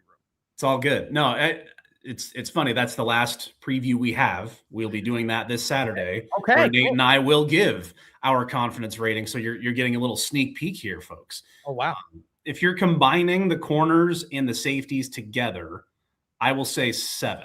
Okay. Now, if you gave me like individual players or individual positions, like Dwayne McDougal, Andrew Marshall, and wherever they decide to line Donovan Jones up, I would be higher on those 3 in particular. Marshall on the outside, Jones probably inside, maybe outside as well, potentially even at safety in some sets, and then McDougal coming from San Diego State with Rob Orich. I think you can count on some pretty good play, knowing what to do, where to be from him. The other two positions, though, that's where it gives me pause, because you have to have somebody to go on the other side opposite Andrew Marshall, because if Big Ten quarterbacks are smart and Big Ten offensive coordinators are smart, probably not going to throw at Andrew Marshall as much. They're going to target Jeremiah Charles or Amari Sanders or whoever ends up emerging over there. And then at safety, Rex Guthrie played a lot last year, but he also missed a couple run fits, and that basically submarined Nebraska's chances to beat Michigan single-handedly. Just bad run fits. Jameer Khan, Caleb Benning, can they do it? Yeah, probably. Will they? Can they? That remains to be seen. So it's the opposite safety position and it's the opposite corner position. Those are the two that give me pause. But overall, secondary is the strength of the defense, if you ask me. Ooh. So where is your stance on linebacker? Because linebackers, I wouldn't disagree with that. I think that what we know, secondary is the strength. Yeah. But does linebacker have a bigger ceiling, in your opinion, than the defensive back room? Bigger ceiling? Who's got a bigger question? DB room or linebacker room? Yeah, I would say the DBs still have the higher ceiling, just because you could get a lot out of Caleb Benning, you could get a lot out of Jameer Khan, Jeremiah Charles. We know that he's the Nebraska football slam dunk champion. Like he's got the athleticism. He's so athletic. Right. So I think the ceiling is higher for corners. Linebacker's interesting because Shavers was really, really good his freshman year. He didn't really grow as much as you thought he was going to last year, but he's still got loads of talent, loads of potential. Chambliss, just like McDougal, came with Orich. You expect him to be good in that system and know where to be and help get guys lined up. Very productive as well. Dexter Foster is a good depth piece as far as other transfer linebackers. They also got Will Hawthorne over from Iowa State. They really liked him coming out of high school. And they've got a ton of depth at linebacker. Christian Jones, Dawson Merritt, Dylan Rogers, Jacob Bauer, Pierce Mooberry. I think that linebacker, just part of it is they only have two guys on there in a 4-2-5, but also I don't know if I don't know how it'll fit in terms of, if the defensive line's better, I think linebacker is automatically going to be better, and it kind of lifts all boats. So I think the defensive line is going to carry a lot of weight for how good linebacker appears to be in 2026. I would still say that secondary probably has a higher ceiling for me. I think with linebacker, I liked Marquise Watson Trent, played very hard. It was a little tough at times to see when the offensive line got to the second level. It seemed like he got swallowed up, right? And I think Shavers, to your point, there were moments where you would see that Boston College game, and you're like, it'd come to fruition throughout the entirety of the year, and then there'd be moments where he makes a tackle in the fourth quarter, and you go, "Where's Nine been? Where has he hasn't? He's kind of been a non-factor in this game." And now he did get better, and he did take a step, and he is their best returning linebacker on the roster. And I still think that, look, progression isn't linear, development isn't linear. It's not just in equal parts you're getting good. No, like some guys burst at different times, they break out at different times. I don't think that Shavers' ability to be a great linebacker in the Big Ten has gone at the wayside. I still think there's a lot more meat left on that bone. How panicked are you by running backs? I mean, are you? I mean, is this a DEFCON what? I mean, would it be or are we overplaying this a little bit? And do you trust the running back by committee that it seemed like they wanted to do when they first got here, and then EJ kind of forced their hand and injuries kind of forced their hand? Are you as panicked or not as panicked as maybe most of the supporting public is when it comes to the running back room? Yeah, panic might not be the right word. I think they're going to be able to replace some of Johnson's production with Calandria's legs. So but in terms of just straight running back production, I was very much team go get a transfer in December and January, and they didn't do that. Now, maybe they were priced out of the market. The guys they wanted to go get were a little too much, and they decided to bet on the offensive line instead. I'm okay with that approach, so long as you do get enough out of the collective of the running backs. Sure. the Nelson, arrest and that whole situation obviously is not great. And you see maybe there's still some, suspension to be announced or whatever, but I think he'll still be a factor if he's, still on the roster, which I have no reason to believe he won't be. Jamal Rule certainly impressed in the spring. Yeah. Mosey, hopefully he's got talent, but he didn't really know what he was doing as much. So hopefully that's come around a little bit. The most interesting part is the Tyke Hayes edition, because if that would have happened, let's just say two different scenarios. That happened last January, right out of Penn State. I think people are ecstatic. Or let's say it happens next January after he went and had a season at Iowa Western and ran for 1,000 yards, and you go get a guy from a local, local lower college, and hey, this is a great addition too. The timing makes it sort of a good result, bad process for me, because he does give you another body, another skill set. He's got production from the high school level that you can point like 7,000 yards at the high school level, and you can't be a scrub and go and play running back at Penn State. So he saw a couple of really good guys do it in front of him. And, whatever the reason he left, Matt Campbell's hire, whatever the case may be, if you've got him now, I'm encouraged by his addition. So they've got a lot of bodies there, and I think you can get enough to still be effective offensively. But yeah, panicked is probably a little strong, because I do believe that Barthel gets a lot of credit for the Johnson progression. Oh yeah. So I think he can do some work with the guys that he's got. But yeah, I was definitely a little bit disappointed they didn't go get somebody when it was actually portal season, but good on him to find Tyke Hayes and get him in when they did. I don't know. It's interesting. Like, I think they approach the running back position, and this is just based on the history of them in the transfer portal. They take a very much an NFL approach, an NFL style approach when it comes to the running back room, where, like you mentioned, you invest a lot of the offensive line. You let the offensive line make your running back better, and you may not necessarily spend a big dollar on a running back to have them, raise your room completely. And the Tyke Hayes, maybe it's bad process, but you know what? If they end up bringing him in and he's great, and they don't have to pay necessarily a market value price for him during the transfer portal, then it's brilliant, right? Like, everybody's awesome if things work out. I am a big EJ guy. I give him a ton of credit, not only just from a development standpoint with Emma Johnson, but also the recruiting standpoint he's done with not just, Trey Taylor, which EJ Barthel gets a lot of credit for, but also Amir Brown, who's a 4-star running back they're going to bring in next year. And Jamal Rule, who, I remember talking to some people during the offseason process in terms of why haven't they gotten a transfer running back? Well, their answer was, we did. His name's Jamal Rule. And so we'll see if that ends up being the case. But yeah, it'll be interesting. They need a short yardage guy. That's the thing I think they need the most, because there were too many missed opportunities short yardage last year. Yeah, they missed Dowdell when maybe it was EJ or Dowdell, and they chose EJ. Dowdell was a really good short yardage back for him in 24, and they didn't have it last year. State. So except for Ohio State.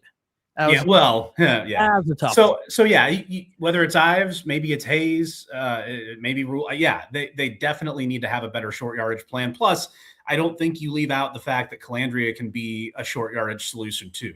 Like, that's something that you didn't have with Raiola. Calandria's legs are going to be a huge difference maker for the offense, hopefully in a positive way, because he does throw on the run a lot.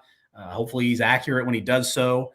And they can limit the turnovers, but it's going to open up a little bit more for the offense and give them a few more possibilities for those explosive plays.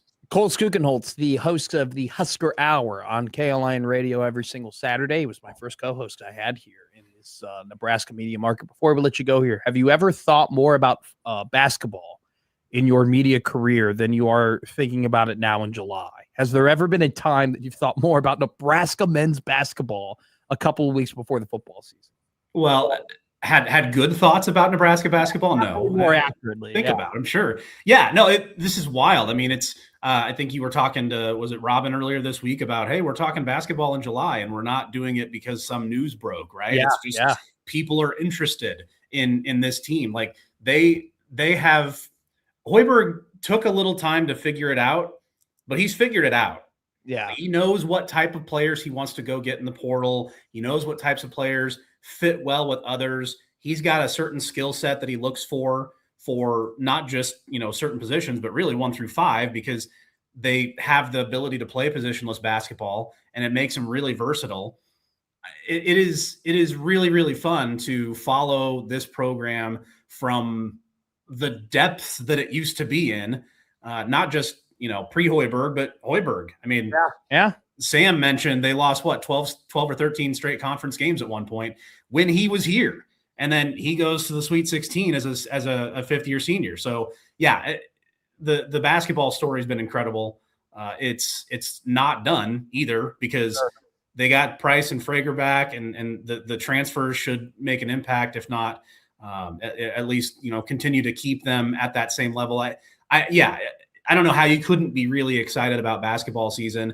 I'm very much looking forward to Nebraska being severely undervalued in the preseason Big Ten polls once again, and all the things that they'll need to continue to motivate them. They're going to be counted out, maybe not locally, but they certainly will be nationally, because they're not a name brand basketball school, quote unquote.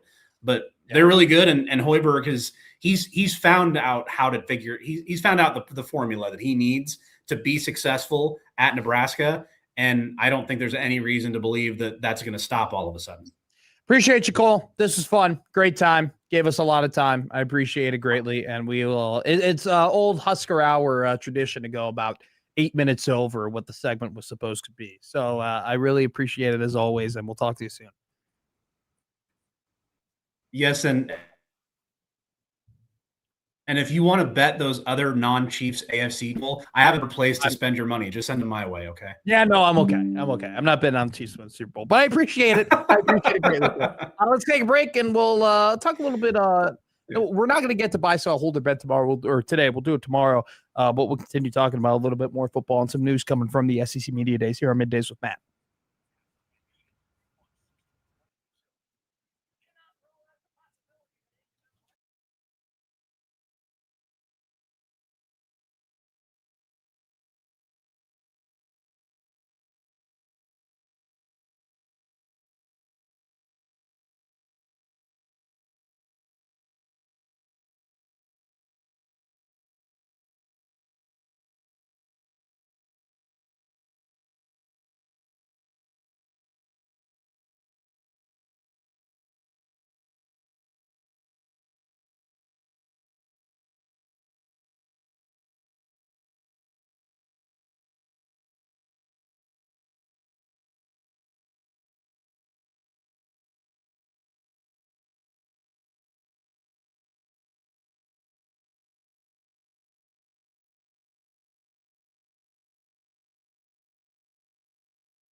Family Man Josh Hodson.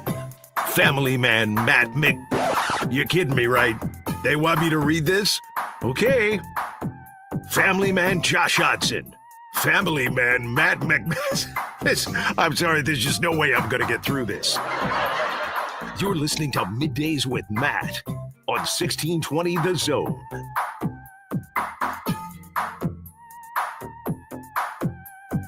Hey, do not forget about our Road to Wrigley Sounder contest here on 1620 The Zone. We're going to play a sounder at some point throughout the shows, throughout the day. It's going to sound like this.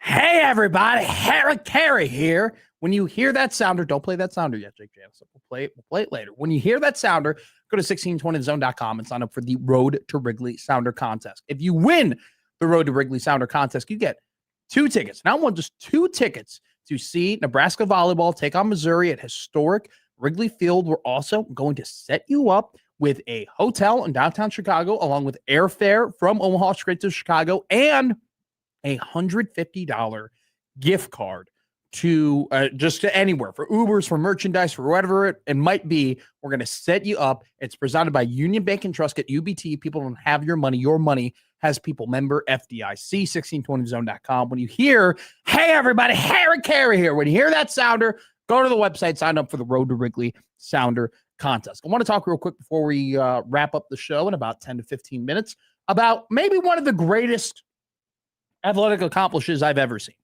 Okay. Here's a guy that maybe you haven't heard of before. Joshua Kuroda Grauer. Okay. He is he's a hitter. He plays for the, I was about to say Oakland Athletics. I mean, they're kind of like the Las Vegas Athletics at this point. Was playing a couple of days ago, and he took a foul ball. Okay. And, foul balls happen. And, people, it hits off of people's body parts. Sometimes it hits your leg. Sometimes it hits your ankle. Maybe it goes off your hand. It hurts a whole lot. But Mr. Kuroda Grauer took one off of the lower region.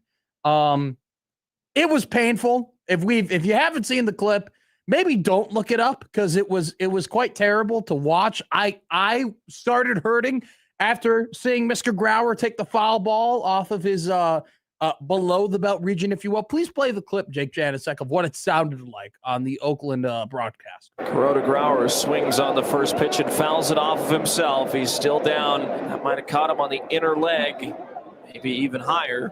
What do you see here, Dallas? Oh. Well, yeah, that'll hurt. Best part of that is when they went ahead and the announcer was like, yeah, no balls, 1 strike. It actually came out that Kuroda Grauer had a ruptured, I'll just say, he had a ruptured testicle from that. Absolutely terrible. A nightmare scenario for Mr. Kuroda Grauer, who, by the way, got a hit after. He got a hit after all that happened. He was down on the ground for a little bit, and then ended up the third baseman for the Athletics, ended up going ahead and getting a hit. One of the greatest athletic accomplishments I've ever seen. I'll be honest with you. If I were him, I would have retired on the spot. It would have been done and dusted. You would never have seen me again. I would not have continued that at bat, if I'm being quite honest with you. I would have gone straight to the dugout, went to the ice bath, and done and dusted. But he had to go, dude. He had to have emergency surgery at the hospital, and then ended up getting hit after that. Insane. So kudos to you, Joshua. You put it all on the line. Yes. Quite literally. So impressive from him. SEC Media Days going on tomorrow. It's Kiff Day. Lane Kiffin will speak at SEC Media Days tomorrow. It's it's what we've been waiting for. Pete Golding spoke today. I haven't seen too many notable quotes that came out of SEC Media Days today so far, just going on our Liquid Trucking Zone Twitter feed. Been reading text, by the way, all day on the Prairie Flower Casino Zone hotline. Prairie Flower Casino, playing longer, win more. And appreciate all the emails to the Equitable Bank Zone inbox at Equitable Bank. They take banking personally. I haven't seen too many notable things come out from SEC Media Days today. Kalen DeBoer is in a very interesting situation as the head coach of Alabama. 8 losses over the last 2 years for the Alabama Crimson Tide. And, I remember when Saban retired, there were a lot of names that were being floated around to go ahead and render the services of to be the next head coach of Alabama. The big name was Dan Lanning. Alabama fans really wanted Dan Lanning to be the next head coach of Alabama. And he famously made the video of, I ain't going anywhere. I'm staying in Oregon. And it seemed like there were a couple of names before eventually Alabama got to Kalen DeBoer. And just for a little reference here, like, I think, Alabama definitely is a different type of job now in the NIL era than they were in the pre-NIL era. I don't think it's a coincidence that a lot of the Midwestern schools who have very strong alumni, who have really strong fan bases, who have big time donors have been able to catch up with the SEC. And when it comes from spending dollars, it seems like there are Big Ten teams who are a little bit more willing at times, dependent on the school. Don't tell LSU or Texas this.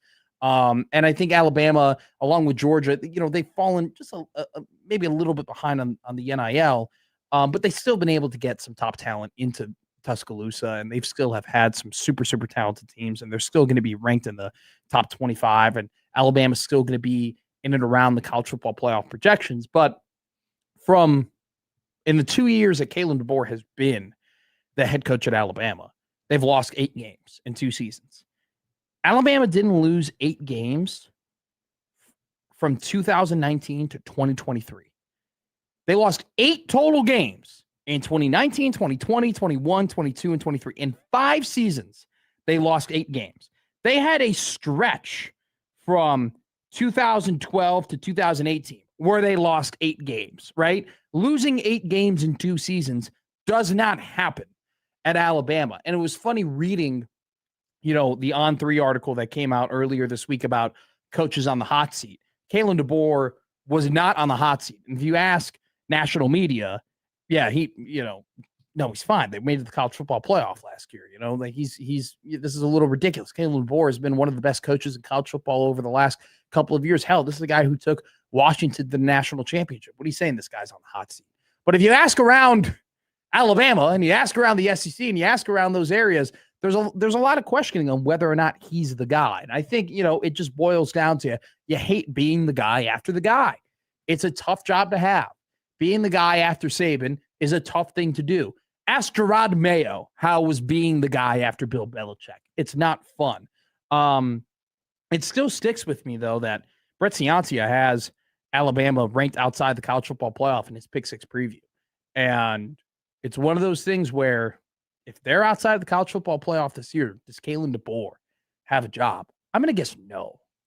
I'm going to guess if they don't make the CFP, that there's just going to be so much of an outcry that they're going to have to move on. But what is the temperature? Like, how attractive is Alabama in terms of a head coaching job in college football? It's obviously attractive. Plenty of coaches who would love to coach at Alabama. But is it attractive enough to get to one of the top dogs who seemingly is in already a really good job? Is it enough to get one of those guys to jump ship and go to Alabama? I think that if Sig didn't have the contract extension that he did last season, that would be off the table. But it'll be very interesting to see if that job opens up with just kind of how the shifting landscape is in NIL. And, let's be real, like Alabama isn't, one of the richest states in the United States, right? It's just call spade a spade here. It'll be interesting to see, how attractive is that job, because there are other jobs across the country that, have really, really good name, image, and likeness funds. And Alabama has a good one. Alabama brings in a ton of talent, but, is it a more attractive job, Alabama? Is it more attractive because you're following Kalen DeBoer now?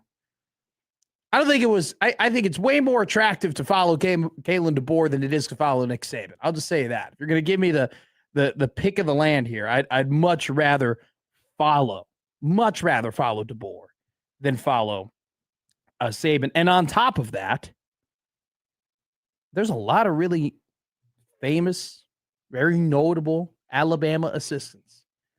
Lot of, we always talk about, this staff. Remember how good this staff was, and how many different notable Alabama assistants that now have head coaching jobs. Mario Cristobal, Kirby Smart, Kurt Cignetti.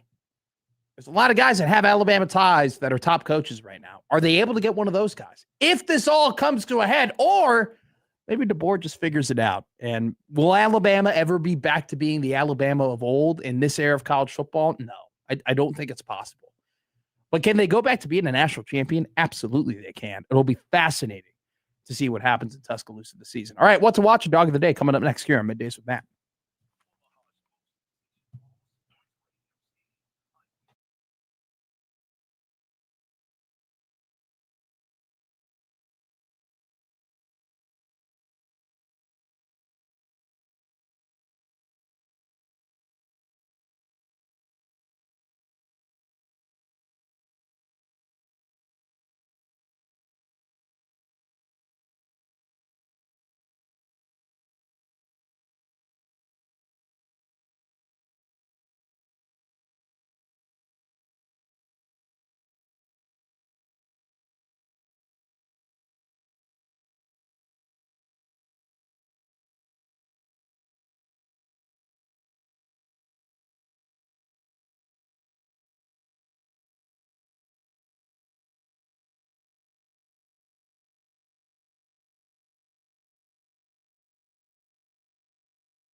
Now, back to Middays with Matt on 1620 The Zone.